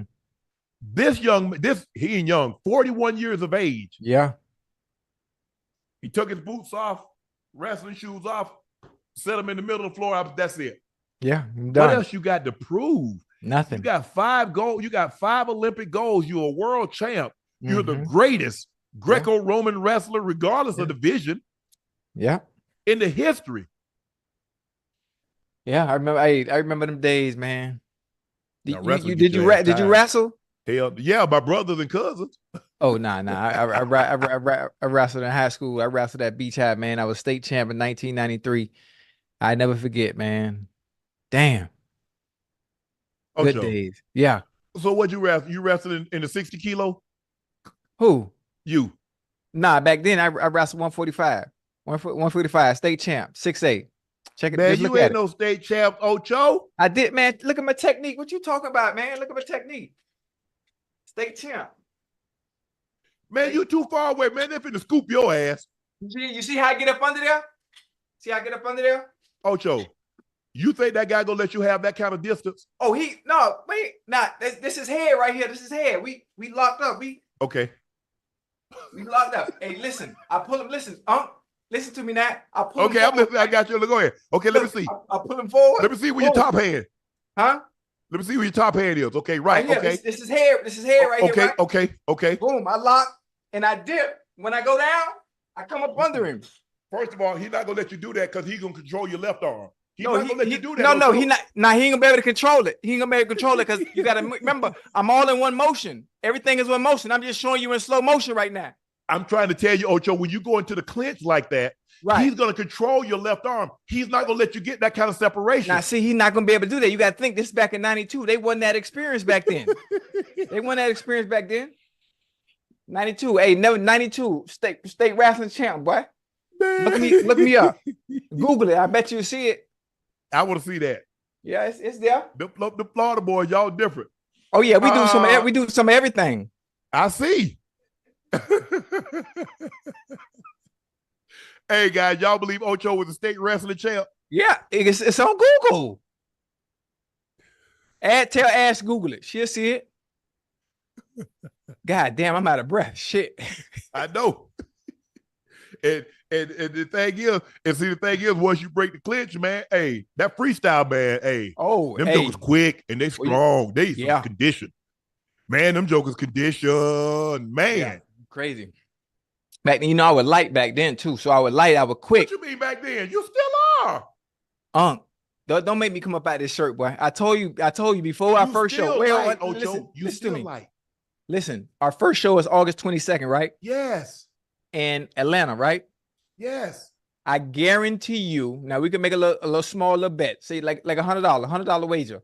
Okay. I guarantee you when I see you in Atlanta, remember the show where I had on the tank top, and you Yeah. say I look like a praying mantis? I didn't say that. The chat said that, but okay, yeah, I got you. Well, the chat said that. I weighed myself the next morning. I was 178 pounds. Because you remember, I was playing soccer. I play soccer every Saturday in the Jamaican League out there in Fort Lauderdale.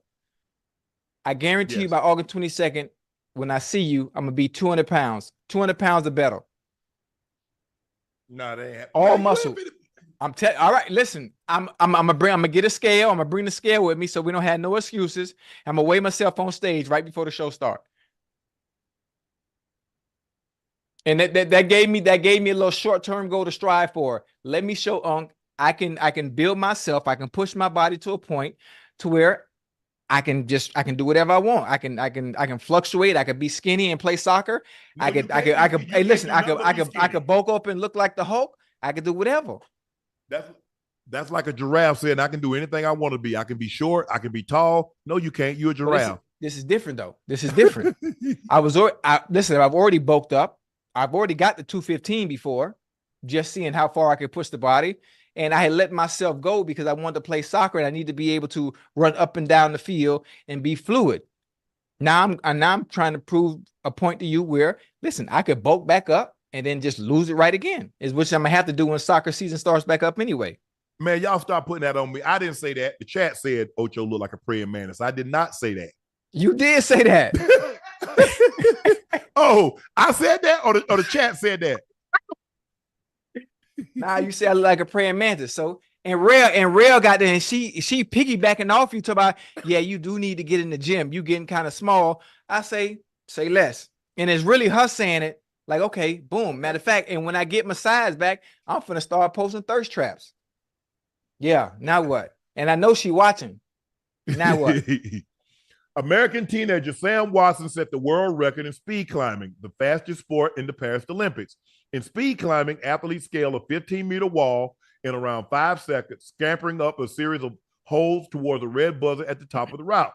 Watson set the previous speed climbing world record of 4.79 seconds at the World Cup event in China earlier this year. Today, the 18-year-old from Texas set a new speed climbing world record of 4.75 seconds. And Sam has already DM'd me looking for his money.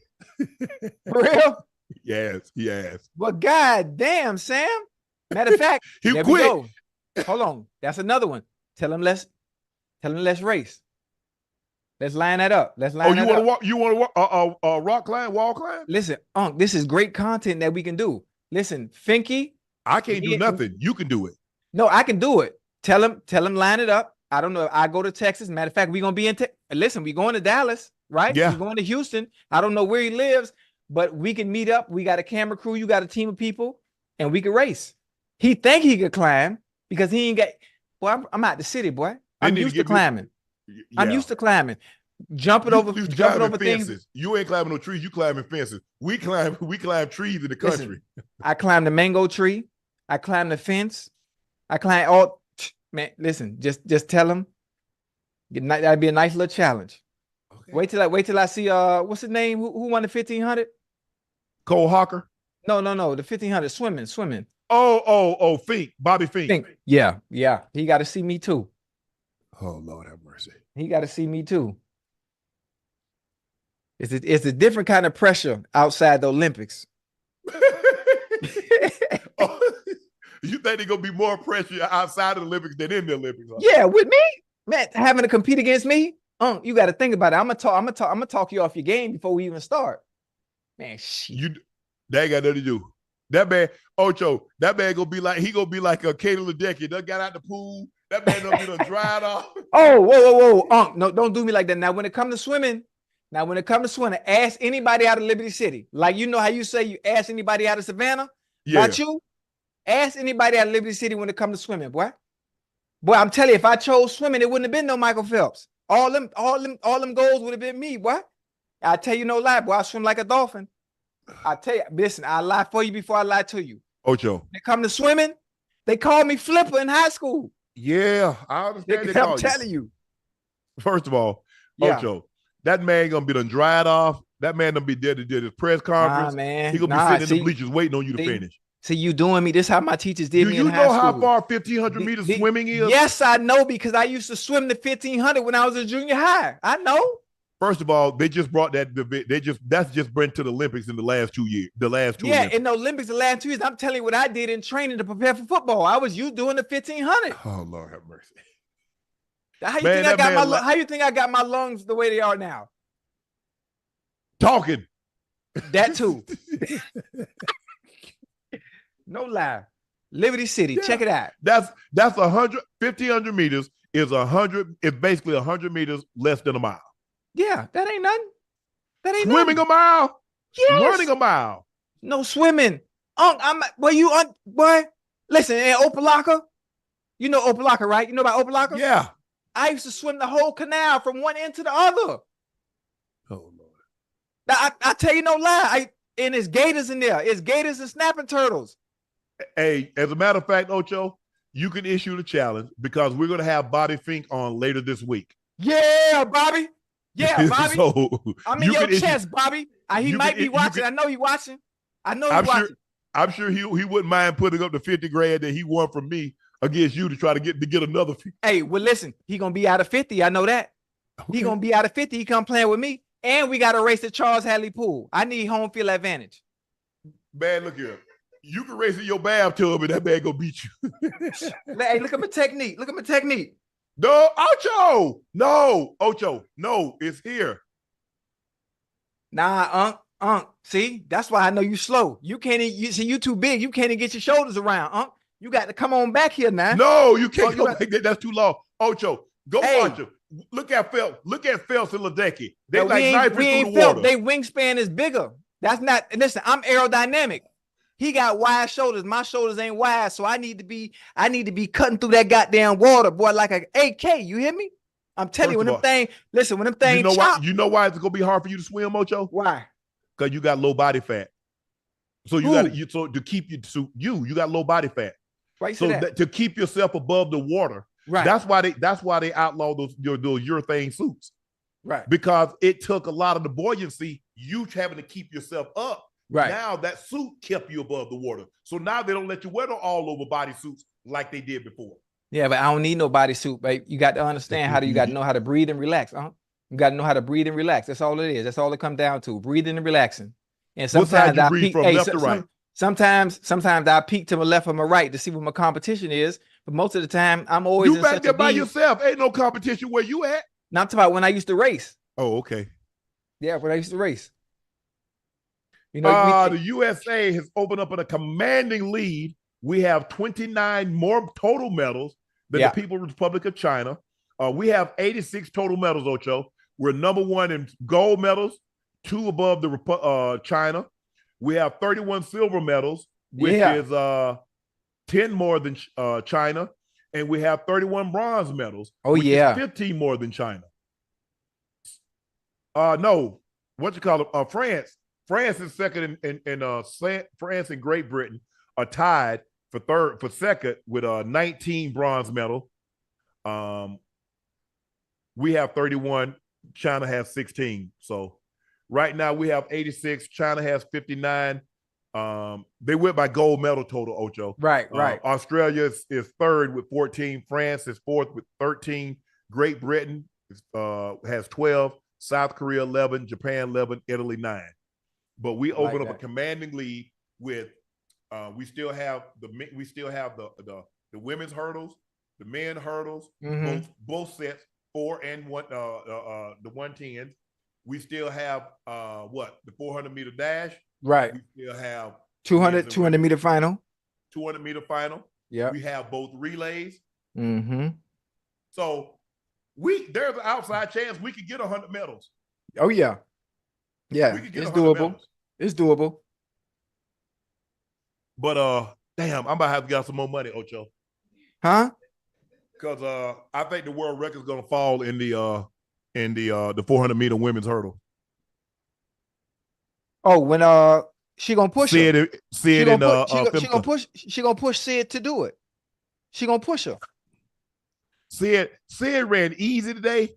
And that 52-13 before Sid broke it, the world record was 52-16. Yeah. And Sid just ran that in the semifinals. Relaxing.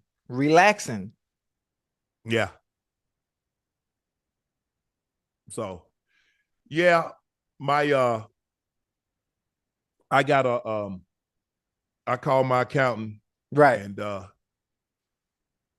they's like, well, is Shelly coming in? I was like, nah, she ain't gonna want to travel. She ain't gonna want to travel with $1 million cash. So, yeah. So we reached out. We're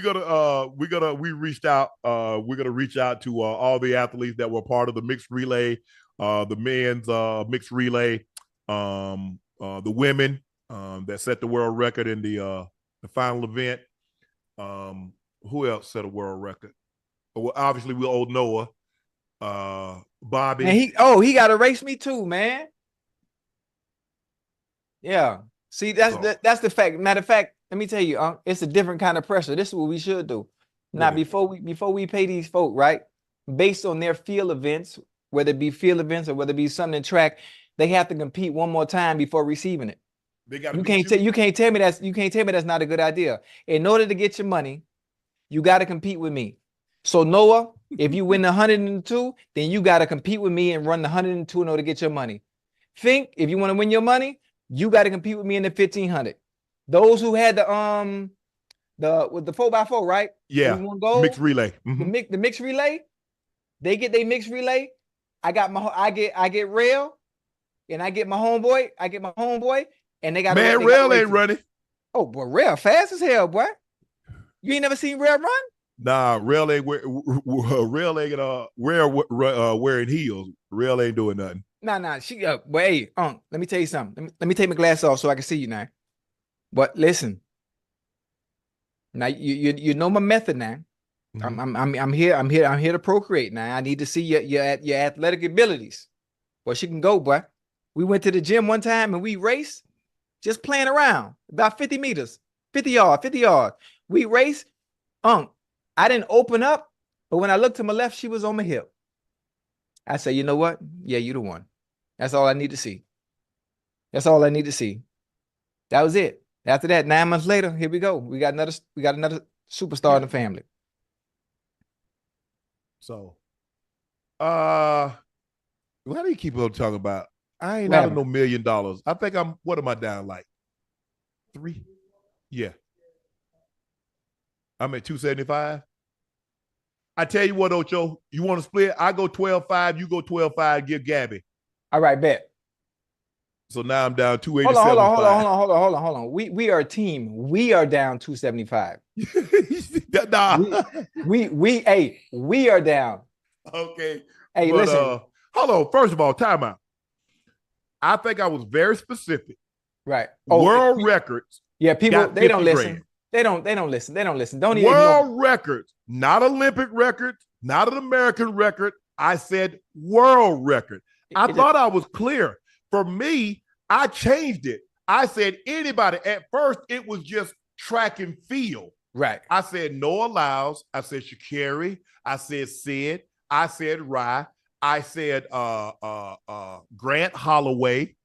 And now Ocho and I agreed 12.5 apiece to give Gabby. That was it. We didn't put nothing else on anybody else with no gold medals. Nothing else. No fencing, no gymnastics, no karate, no wrestling, no nothing. Yeah. And people don't listen, man. They don't listen. They don't listen at all. Hocker broke the world record. First of all, the world record in the 1,500 meters is 3:26 flat, set by Hocker Garouche, who's the greatest middle distance runner ever. And then the world record. You should see how they be talking too. You see how they be talking in the tweets about, oh yeah, you better pay. Wait, bitch, what? Bro, who y'all talking to? Thank you. I know, first of all, y'all don't need to worry about me. I'm good. Yeah, and yeah, I'm good too, because if I'm good, I'm good. We Shit. good. Yeah. Them cat residuals, they still coming in. Yeah. Still. So don't worry about it. We good. I promise you. I promise you. My kids' trust fund did not take a hit. If something were to unforeseen, if Lord bring me home tonight, Libby Sharpe, Sterling Sharpe, Kayla, Kiari, Pooh, Mama, they straight. Straight. My two homeboys, they're going to be good for a minute too. So I'm good. I promise you. I ain't lose. I promise you. I ain't stayed up one night like, damn. Whew, man. Man, I got to write a check for $300, $400, probably $600,000. Okay. God's been good to me. Yeah. Not just, and see, I don't want people to say, well, God's been good to me my entire life. Yeah. Because you look at where I came from to where I am. I mean, a lot of people think, well, no. This is not 23 leading to 24, going to 25. No, this goes back from 1968. Yes, sir. Come on now. When God put it in my mom and put it in my mom's heart to say, hey, my kids would be better if they were raised by my mom and dad on a farm in rural South Georgia instead of being here with me in South side of Chicago. So God's been great to me. And so he's put me in a situation where I can bless a few people. Yeah. Now, normally, that's not how I operate, Ocho. You and I got caught up in the moment. And normally, like when I do things, you don't know about it. That's how I like to operate. Yes, sir. And so that's my MO. But we good, guys. I promise you. We good. We ain't good. We great. Great. We great. Great. You know, Cat still coming out like, Cat, you did that again? I know somebody talking about our line. Man, you ought to see how them residuals keep coming in. I'm like, hold on. Yeah. Hey. Real talk. Cat doing numbers still better than a lot of the videos that I be putting out that be brand new. And Cat been out 6 months. So we good, guys. I promise you, we good. We good. Ocho and I ain't gonna miss no meals. The kids not gonna miss no meals. We're gonna be, like I said, God put us in a situation that Ocho and I are very fortunate enough we'll be able to bless some of the athletes that competed to show that Nightcap really appreciate the effort that you displayed, the sportsmanship, the fight that you displayed. We appreciate that. And we wanted you to know that Nightcap, we appreciate that. And we'll be able to we're in a situation that we can bless some of you guys. Now, what I would like to do is like get with sponsors for 2028 to definitely increase at 37.5. Yeah. To maybe be a gold medal, you win 100,000, 50,000 for silver, and 25 for bronze. So that's what I would like to do. But guys, we good. I know what I said as far as world records. I didn't say anything about Olympic records. I didn't say anything about American records. I said world record. So, and the fact that we even have to do this when they should be being compensated. Yes. By man, don't get me started. We're gonna be okay, Ocho. We good. Oh yeah, we good. We good. God, we good. Look here. I'll still be able to get McDonald's. Look, bro. We doing 4 days a week. You got your you're gonna be a contributor on First Take. You're gonna be doing whoa. I'm going on First Take. You got your Inside the NFL. Yeah. So, I got bro. Hold on, you just told me something. I'm on First Take with y'all. Like I say, we good. We good. Oh, I'm gonna be on First Take with y'all. We good. Hey, good. When you said you were gonna get your boy in the dope, baby. We in the dope, baby. Yeah. Hey, we gonna be in studio. Hey, let's go. No, I gotta get my suits I'm ready. not. Nah, I'm not. Listen, I'm not doing the show unless you're in studio. You won't be doing the show because I'm in my studio. All right, at least the first show, just the first show. Just come in studio for the first show. No. Oh, we all on First Take together. Oh, that means y'all got to deal with me 6 months out the year. That's what I'm talking about. So, let's go. Pole vaulter Anthony Amaratis. Oh, pole vaulter Anthony Amaratis. He was over the height, but something got in the way, Ocho. Now it could land him a big payday. An adult entertainment company is offering the French athlete a whopping $250K to show his, not the pole that he jumped with, the other pole on camera. Listen, I mean, OnlyFans, Pornhub. Sometimes God's put you in positions, you know. Mm-hmm. It depends. It depends on what you do. It depends on what you do in your free time. Olympics is over. You home. You want to make a little extra cash on the side. You know, it all depends on your moral compass. Damn, see about to hit me up. See about to hit me up for 75, Ocho. See about to. Damn. Hey, Sid. I know Sid Sid gonna see this. Handle your business, sis. Right now. The finals are tomorrow, right? The 400-meter finals are Wednesday or Thursday. Woo-hoo! Well, I'm on first take with y'all, boy. Hey, boy, hold on. Hey, hold on. Let me say a prayer real quick.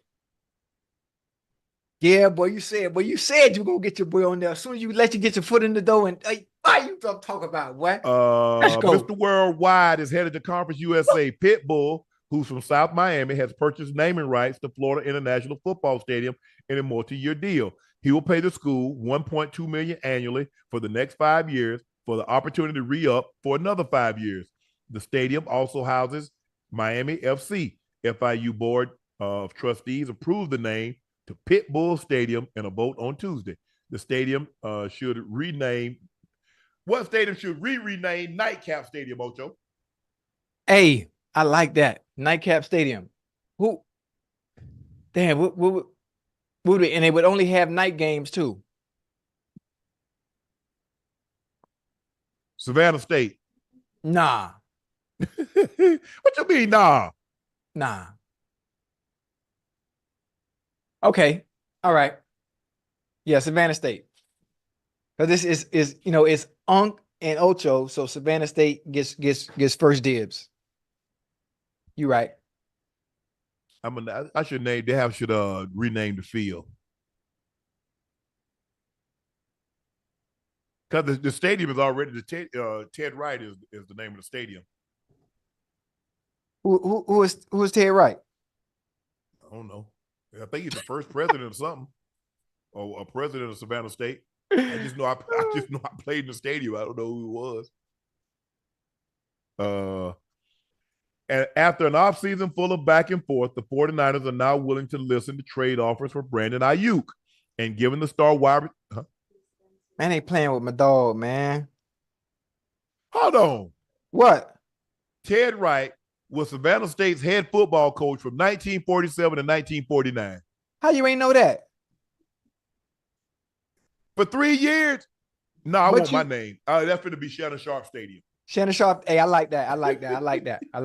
I mean, for all of you done, you know, might as well. No. Hey, Mr. President, we need to talk. Who's the president? Who's the president now? I don't know. I think the interim, she stepped down. So I don't know who the I think it's a lady though. I think it's a lady. Okay. She's still there? Okay. Oh, yeah. Yeah. After an offseason full of back and forth, the 49ers are now willing to listen to trade offers for Brandon Aiyuk and have given the star wide receiver permission to negotiate a contract with other teams. That's a big change for the 49ers, who do not have the same willingness to listen to trade offers at the start of camp. The Patriots, the Browns, the Steelers have been in contact with the Niners, are interested in trading for Brandon Aiyuk. Ocho, what's the best fit for Brandon Aiyuk, and do you like the timing of this deal? I know I don't like the timing of this deal. The 49ers knew they didn't want to pay him. They think he's replaceable, for one, especially with the offense and the weapons that they do have. Offensive coordinator, head coach feels that they can put someone else in the same position and get the same type of production that Aiyuk did, because if he was what we consider special players, you don't let anybody walk, and he would have been paid. The best ideal fit for him, I wouldn't say the Patriots, because I'm unsure about the quarterback position. I'm unsure about the quarterback position. I like the thought of him on the opposite side of George Pickens, though. Well, yeah, for sure. Oh, I like that. I like that. I like the thought of giving Russell Wilson another weapon that is consistent. aside from George Pickens, with the great run game that takes some of the pressure off of Russell Wilson, where he doesn't have to put the ball in his hands and win through the air. But you do have two viable options, that are very good. Aiyuk is a very, very, very good route runner. So he's one of those. I don't know about getting it off the muscle, but he can move the sticks, short routes, intermediate routes, long ball, deep balls. He can play on the inside. He can play on the outside. He can do a lot. So I'm excited for him. I don't like the timing of it. Why make him wait? He's missing too much valuable time. Too much valuable time. You knew you didn't want to pay him. You knew you guys weren't going to see the eye to eye based on what he wanted and what I think he deserved. And you should have just got this done a long time ago, probably before, maybe during the draft, or maybe after. I'm surprised that Cleveland's interested, considering that they gave Jerry Jeudy a lot of money. Mm-hmm. So can you imagine him opposite of Amari? Wait. Jeudy in the slot? Ooh, but that's not fair. That's not fair. Now that wouldn't be fair. That's three elite route runners on the field at the same time. Yep. That goddamn Jerry Jeudy boy and Amari Cooper. You know Amari Cooper and Jerry Jeudy from, huh?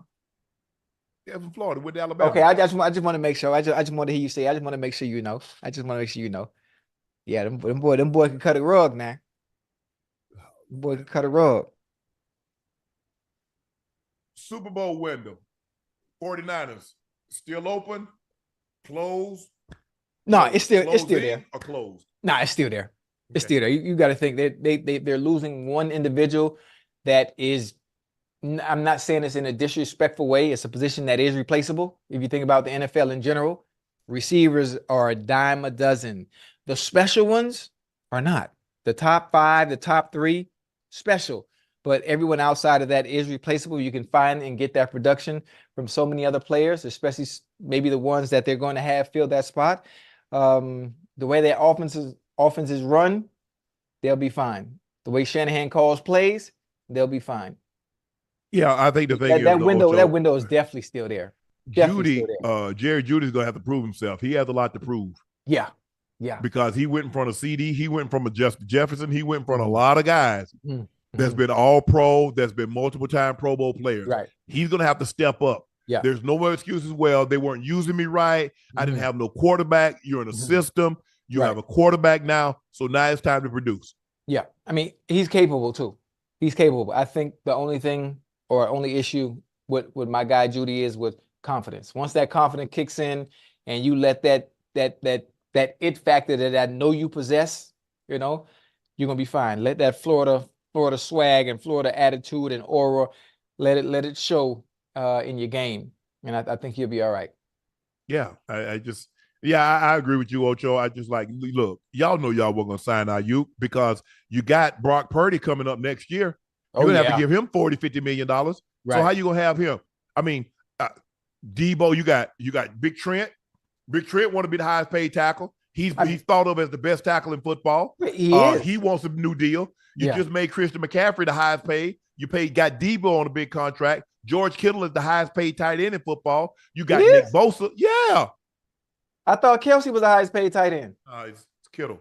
You got what you call him? You got Nick Bosa, one of the top paid defensive linemen. You got Fred Warner, one of the highest paid. Boy, Fred good, boy. Yeah. Boy, Fred good. Out of Fred and is it Zaire? What's the linebacker from the Colts? Is it Zaire Franklin? I might be saying his name wrong. Frank, yeah. Boy, smaller, undersized, sideline to sideline. Man, them boys nasty, boy. Mm-hmm. I wish I could have played in this era, man. What'd you think about it? How you think you would fare in this era? Huh? I'm just asking, how you think you would fare in this era if you was in your prime? Man, stop him. I'm just asking. What you think? Put it to you like this here. Yes, sir. I would have more catches than I had. If I played 14 years in this era, right, I would have more catches than what I had in the 14 years in the era that I played in. I bet you that. And most definitely. I don't know a whole lot else, but I know that. Yeah. Hey, listen, they pass the ball like it ain't like the cows coming home. It's crazy. I mean, who led the league in rushing last year? Who led the league in rushing? Christian McCaffrey? Yeah, McCaffrey. I think if I might be wrong, but I'm assuming he did.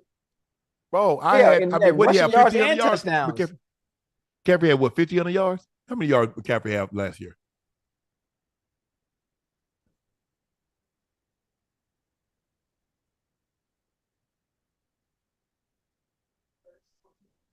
He was first with 1,459. Bro, I blocked for 4 guys that had that. TD had 2,000, 1,750, 1,500. Right. Porter's had 1,500, 1,500. Jamal had 1,400. So how many balls you think I'm going to catch if we running the ball like that? It wasn't no passing error. And see, that's what I tell people. People look at Jerry. Jerry played in a running era and got 1,500 catches and 22,000 yards, Ocho. Yeah, he had great quarterback, but they ran the ball. Yeah. Oh, they won't get Jerry that ball now. Oh, yeah, Jerry gonna get the rock now. He should. Get in that ball. And nobody think about it. They throwing the ball. It's hard. It's hard Christian McCaffrey led with 1,400. That's the lowest win total in a long time. When's the last somebody led the league with that few yards rushing? Because normally, D. Henry, I think Josh Jacobs had like 1,600 the year before. Yeah. But hell, TD didn't, 2,000. You had 2,000. I mean, guys anybody running for no 2,000. That's Derrick Henry, but you see, that's a running offense. Right. Yeah, the last time, 2018 was the last time somebody had fewer than 1,500? Fewer than 1,500. Damn. Yeah. It's a different game now. The guys are skilled and more power to them. Hey, now you and I get to sit on this side and talk about them and think about damn, man, look at all that money. Yeah, they passing it out now. Man, Kelsey in a year and a half make more than I made in a career. But nephew deserve it, man. He balling. He the best. I mean, hey, you take your pick. Some people like Gronk, some people like Kelsey. It's all on preference. It's all on preference, bro. But it's hard. The year in, the year out, the catches, the yards, the touchdowns, the playoff numbers. It's hard. The Arizona Cardinals are selling cotton candy burritos at games this season. Come on, man. Hell nah, man. I eat anything. I thought that was Cheerios. I say that thing is that a Fruit Loops or something inside? It looked like nerds. I just listen. That's a burrito. That's like a burrito. They just make it up anything. Hold on. What he got? Hold on. Ask says cotton candy on the outside. What he got in the middle? Meat. Oh, I thought those were Fruit Loops. I said, who put Fruit Loops in? Those Fruit Loops? Yeah, that would have looked like. That don't even make no sense. Then it wouldn't be a burrito. Where the meat at? I guess because they fold it up nice and neat, they call it a burrito. I'm good. And listen, I don't turn down nothing when it comes to eating, but I ain't eating that. Definitely ain't eating that. Nah, we got to try some places while we're out in Houston and Texas. Soul food. Okay. So we got to find, hey, y'all, DM Ash. And we'll let you. No, you don't. You ain't from you from San Antonio. Close. You're from the coast. Where we go, what you want, soul food? I mean, yeah, I would like soul food. I wonder what's that dude name? That dude that be cooking the ox, the Turkey leg hut? Nah, the oxtails. Who? The dude Texas in every way. The candy red. The one that be cooking. What's the guy that cooking the oxtails? Where he at? They got candy yams. As long as they got candy yams and macaroni and cheese, I'm good. I don't care where we go. No, I'm bringing lactate. Now you gonna my get stomach that? gonna be. Yeah, I do. Boy, I don't mess with no cheese. I don't mess with no. Oh, my bad. Okay. I'm gonna be a different hotel. There ain't nobody gonna even be at my hotel. I eat soul food. Oh yeah, I'm gonna be at a different hotel. Okay. Why you at a different hotel? Yeah, Les Barbecue. That's him. Oh yeah, Les we got to Barbecue? go to Bun's place. We got to get Trill Burger. Oh yeah. Hey Bun, make it happen. Oh, he in Utah? I thought he was in Texas. What are you doing in Utah? I guess that's where he's from. Man, I thought that man was in Texas. Well, we still got Trill Burger. Yeah. Oh well. How many days in advance we gonna be there? One. The Oh, hell? that's it? Yeah. We not gonna hit the strip club in Houston? Bro, do you know how many rooms we gotta pay for? Well, it's just me. No. Who the hell you think gonna be taking this? Who gonna be filming that? Your phone. Oh, you got a T. See, you see how you see? I mean, you live, man. Boy, you better than me, boy. Ocho, you see how you see the undertaking that it took for that was a small scale at the Super Bowl. Imagine we going from Atlanta to Houston to Dallas. We got flights. You got to fly everybody in. Ain't everybody don't nobody live in Texas? Damn. Yeah, that's what I'm saying. Damn. You got to put everybody up. You got to get them to and from. Yes. What airline you using? I don't know what can get them there. American. Spirit. Man, ain't nobody flying Spirit. I'm flying it.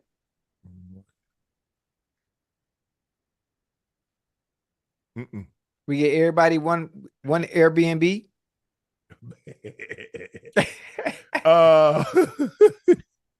Nah, hell no. No, everybody gonna have everybody have accommodations, be nice. But it's a huge undertaking. That's what I'm saying. Think about it. Now think about somebody's touring and you going from city to city. And the undertaking that sit up, break that stuff down. We gotta have people sit up, break that stuff down, shoot. Damn. It. Yes. I know that shit crazy. I'm not an artist, so I've never been. It's hard for me to even fathom what it takes to do that because I'm not familiar with it. But I understand what you're talking about. Damn, that's crazy. I mean, I'm riding Greyhound before I ride Spirit. Damn, Greyhound is inexpensive though. Yeah, so is Spirit. Now you shouldn't ride Greyhound. If anything, take the Megabus because I take the Megabus from here to Tampa sometime. No. Megabus got a little bit more room, and they got Wi-Fi. Now it's time, Ocho, for our last segment of the night. Q&A. Q&A. Man, I got to get a haircut, man. Damn. What are you gonna cut? That's why I had the beanie on all show, man, because I ain't got no haircut. I can't tell. Don't nobody know. Ocho, DeMar Clark said, Jamaica will be back soon. Then it'll be 25 years of dominance. All right. Hold that thought. But Ocho, Jamaica, you guys have been sensational from 2008 until 2020. But do you know the stretch that the Americans were on? I mean, we won the gold in 84 and 88, in 90, in 2000, 2004. Yep. The women won the gold in 84, in 88, in 92, in 96, and in 2000. Bro, we've been dominating. I don't think they understand that. They just think about the run that the Olympics ain't just started in 2008, guys. Yeah. I would y'all do know that, right? The Olympics just didn't start when you guys started winning the 100 and the 200 in the men's and women. The Olympics been going on since 1896. They don't understand that. They don't understand that. Y'all got the fastest man to ever breathe. You say there ain't no taking that away from him. He is that. And the bigger and the bigger the meat, the more the expectation, the better he ran. And you guys had Shelly Ann and Elaine Thompson-Herah and Sharika Jackson, Sharon Stewart. Y'all have had some, but come on now. Y'all talking about 25 years. Y'all do to know the Olympics started in 1896. So y'all do know we had FloJo, right? We had Evelyn Ashford, Juan Matthias. What's the other one named? That went to Texas Southern, the Southern Bells. We were so bad, Ocho. We took a college track team, the Southern Bell, with Tennessee State. and won. And what was that? 60 in 64? 68?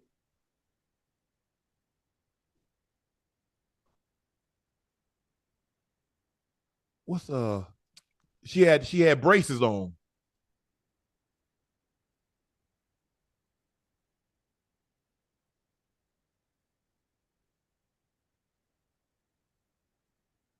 What's her name? Because we used to dominate the sprints, Ocho. We dominated them. Yeah, yeah. But I think all they remember is the run that Usain had. Yes, and they don't realize before that, that we dominated. Now, yeah, they had a nice run. Like they were. We were on a run like that. Yeah. Mm-hmm.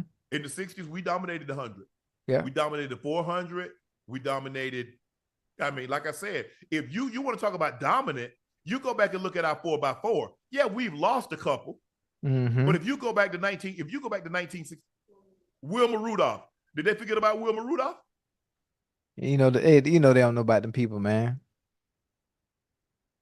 If you go back 60, the Tennessee, the Bells, I think Tennessee went to Tennessee State, right? Because I think the Bells, they won the Olympics. But that would be great to talk about Michael about that. Mm-hmm. To talk about that, the 400 and how dominant we've been in that event. Our quarter milers, I mean, we go back. The Southern girls. Yeah, we had Gail Devers, Valerie Briscoe hooks. If Gail Devers doesn't hit that hurdle in 92, mm-hmm. She hit the last hurdle, Ocho. She was about to win the 100 and the 110 hurdles in the Olympics. And she hit the hurdle. Mm. She did exactly what Lolo Jones did. Yeah. But she won the 100 and she won the 100 and she won the 100 in 92 and 96. But we dominant. I mean, then FloJo was in 88. And then Evelyn Asher was in 84. Mm-hmm. So we dominant. We dominant. Not just sprints too, hurdles. I mean, but the Jamaicans have had a run. Omar McLeod won the gold, I think, in Rio. Hansel Parchment won it in Tokyo. But my Grant Holloway got this. Yeah. What you look at, man? Right. You look at us up. Laney Ray asked, if you could pick 4 NFL players and 4 NBA players from any era to be on the 4x1 relay teams, who would it be on the teams and which team would win? And ain't no NBA player gonna be able to run NBA players. NBA? Oh. And them boys slow, man. Hell no. I mean, if you take Bob Hayes, you take Dada, you take James Jett, that's 3 guys right now. And Willie Goat is over. Willie Goat, Ron Brown. I mean, you had guys that actually ran in the Olympics and won medals. Yeah. How the hell ain't no NBA player run track was that fast? I mean, what you want, Russell? You take Russell Westbrook, okay, he's fast. You take Ant-Man. Who else you got?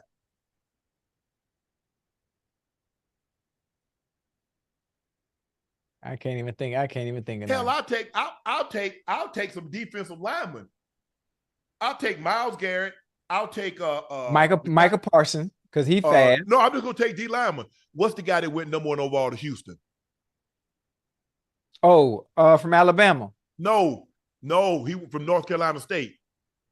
The year Reggie Bush came out. Remember when Reggie came out? He went number 1. Oh, Mario Williams. I'll take Mario Williams. I'll take Myles Garrett. I'll take 2 other linemen, and I'll run any NBA players in any era. Yeah, them boy. And they 3 and Myles Garrett 275. Mario was like 290. Remember Davion was fast. He ran 4.5. Oh, Jadeveon Clowney, yeah. Yeah. Dude ran 4.6 at 300 pounds. Boy, that's unreal.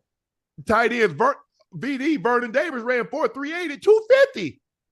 He got booking. Look at Ingram. Ingram ran like 4.44. Mm-hmm. No.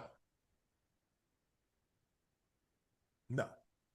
Now, I would like to see. You remember ABC used to have the fastest man when they had Darryl Green, Rod Woodson, Herschel Walker, all those guys running against Darryl Green. Back in the day, I would like to see something like that. Yeah, but that'd be dope. No, man, I don't think people realize like how fast, like really, really fast NFL players are. Nah, I don't think they just realize it. And how they don't, because most of those guys that size. Because you're watching it from TV, so it doesn't give you a good idea on how fast people are really moving. It does you no justice watching from TV. Even if you're at the game, sitting in the stands, it does you no justice unless you feel level. You got to be on the sideline so you could actually see it up close and be like, oh my goodness, on how fast them boys be moving. Well, hold on. Jadeveon Clowney ran ankle leg on his 4x1. Yeah. Dude, 260. Yeah. Fast. Jordan Davis, didn't he run like a sub 5 second flat at 355, 360? Yeah. Come on, man. Come on now. Boy's big, boy. Fast. Yeah, and they moving. Guys not supposed to move that fast, Ocho. When we coming out, Ocho, we ain't have no guys. Not that size. No. Not at that size. Hell no. South Carolina got a guy on the football team that qualified. He ran like a 20.2. Dude, like 250. Big boy. I forgot his name. Yeah. Nah, I don't think the NBA players could outrun. Chad, y'all really think if you took 4 NBA players from any era, they could outrun 4 NFL players? Do y'all really think that? No, they just talking. They just talking. Niggas say they out here calling Ocho Gump. You really fake that you did. They said you like Forrest Gump. You know, Forrest do everything. He played table tennis. He did it all. But listen, but I do all that stuff.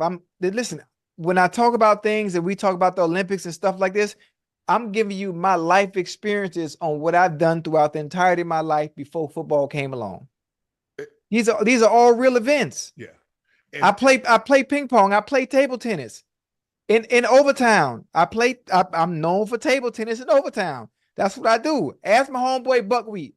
Ask my homeboy Buckwheat out of Overtown, man. That's what I play. I play table tennis. We ain't mentioned Prime. We ain't mentioned Tyreek. We ain't mentioned Bo Jackson. We ain't mentioned we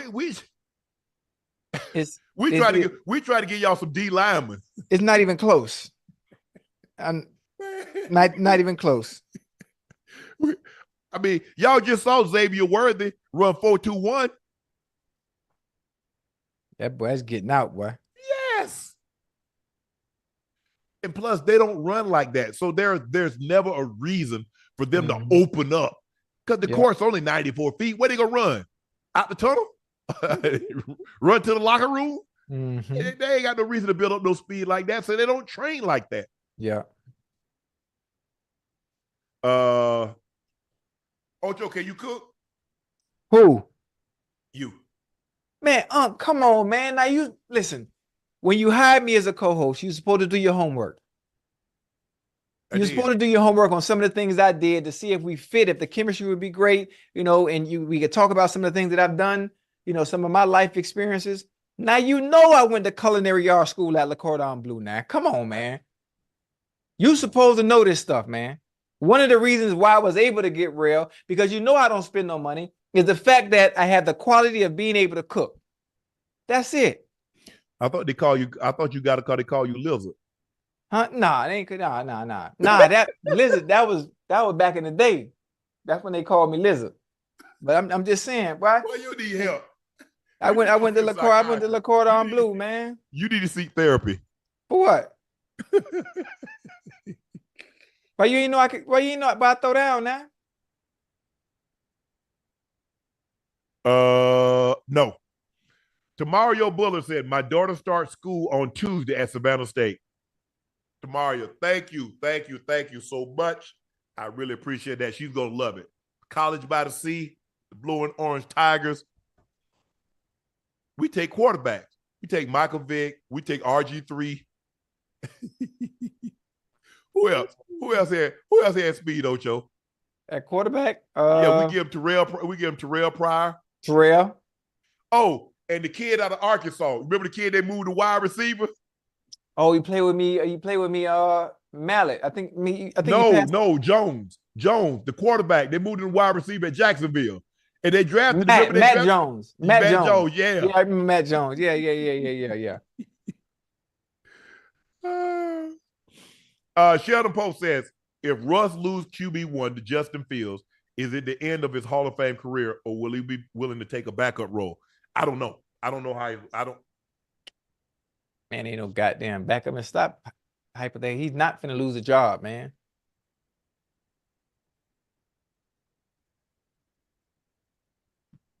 You don't think so? Hell no. So you think Russell will be the starting quarterback for the entire season in Pittsburgh? Yes.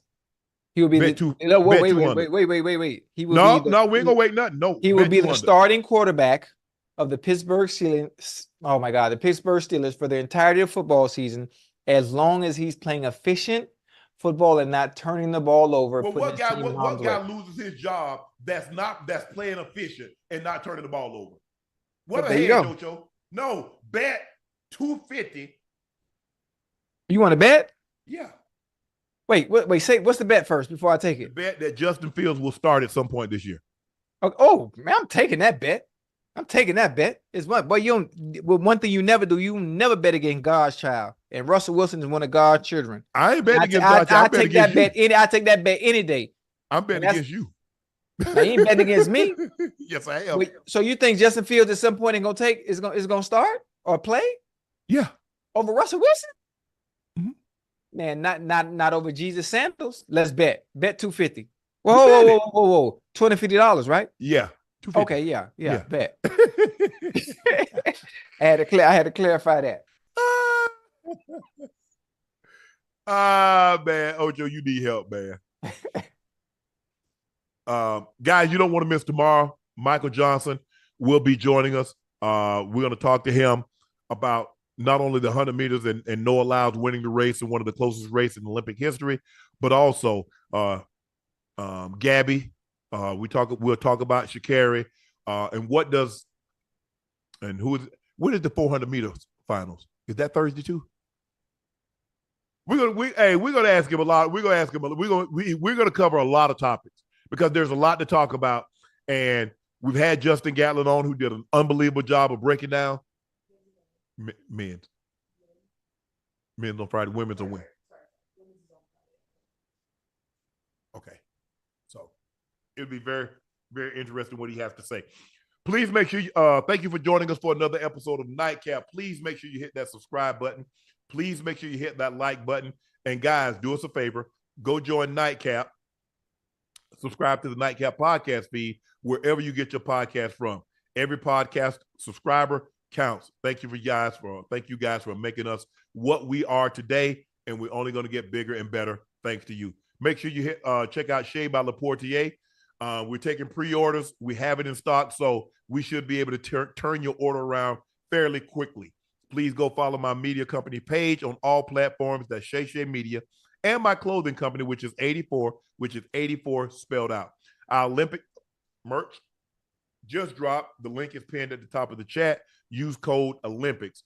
The Americans trounced Brazil to advance to the semifinal round, 122-87 over Brazil. They will next face Serbia, who they've beaten twice in the last week or so. So good for them. Cole Hocker wins the 1,500 meters with a new Olympic record of 327, a little over 327. And Gabby Thomas wins the gold in the 200 meters after getting bronze in Tokyo just 3 years earlier by a time of 21:82. She's the first American woman to win the 200 meters since Allison Felix. Julian Alfred was second. And we also got the bronze medal.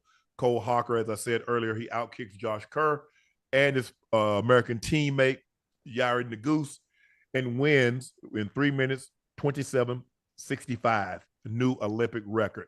Valarie Allman wins her second disc gold medal.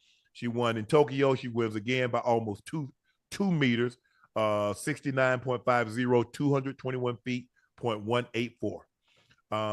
Sophie Smith scored early in the first extra time as the U.S. women national team punched their ticket to the gold medal round. And that's it. I am your favorite Unc, Shannon Sharpe. He's your favorite number 85, the route runner extraordinaire, the Bingo Ring of Fame honoree, the Pro Bowler, the All-Pro, Liberty City's own. The man can swim, he can cook, he can rock climb, he can run the 400-meter hurdle, he can wrestle. There's not anything that Chad Ochocinco Johnson cannot do.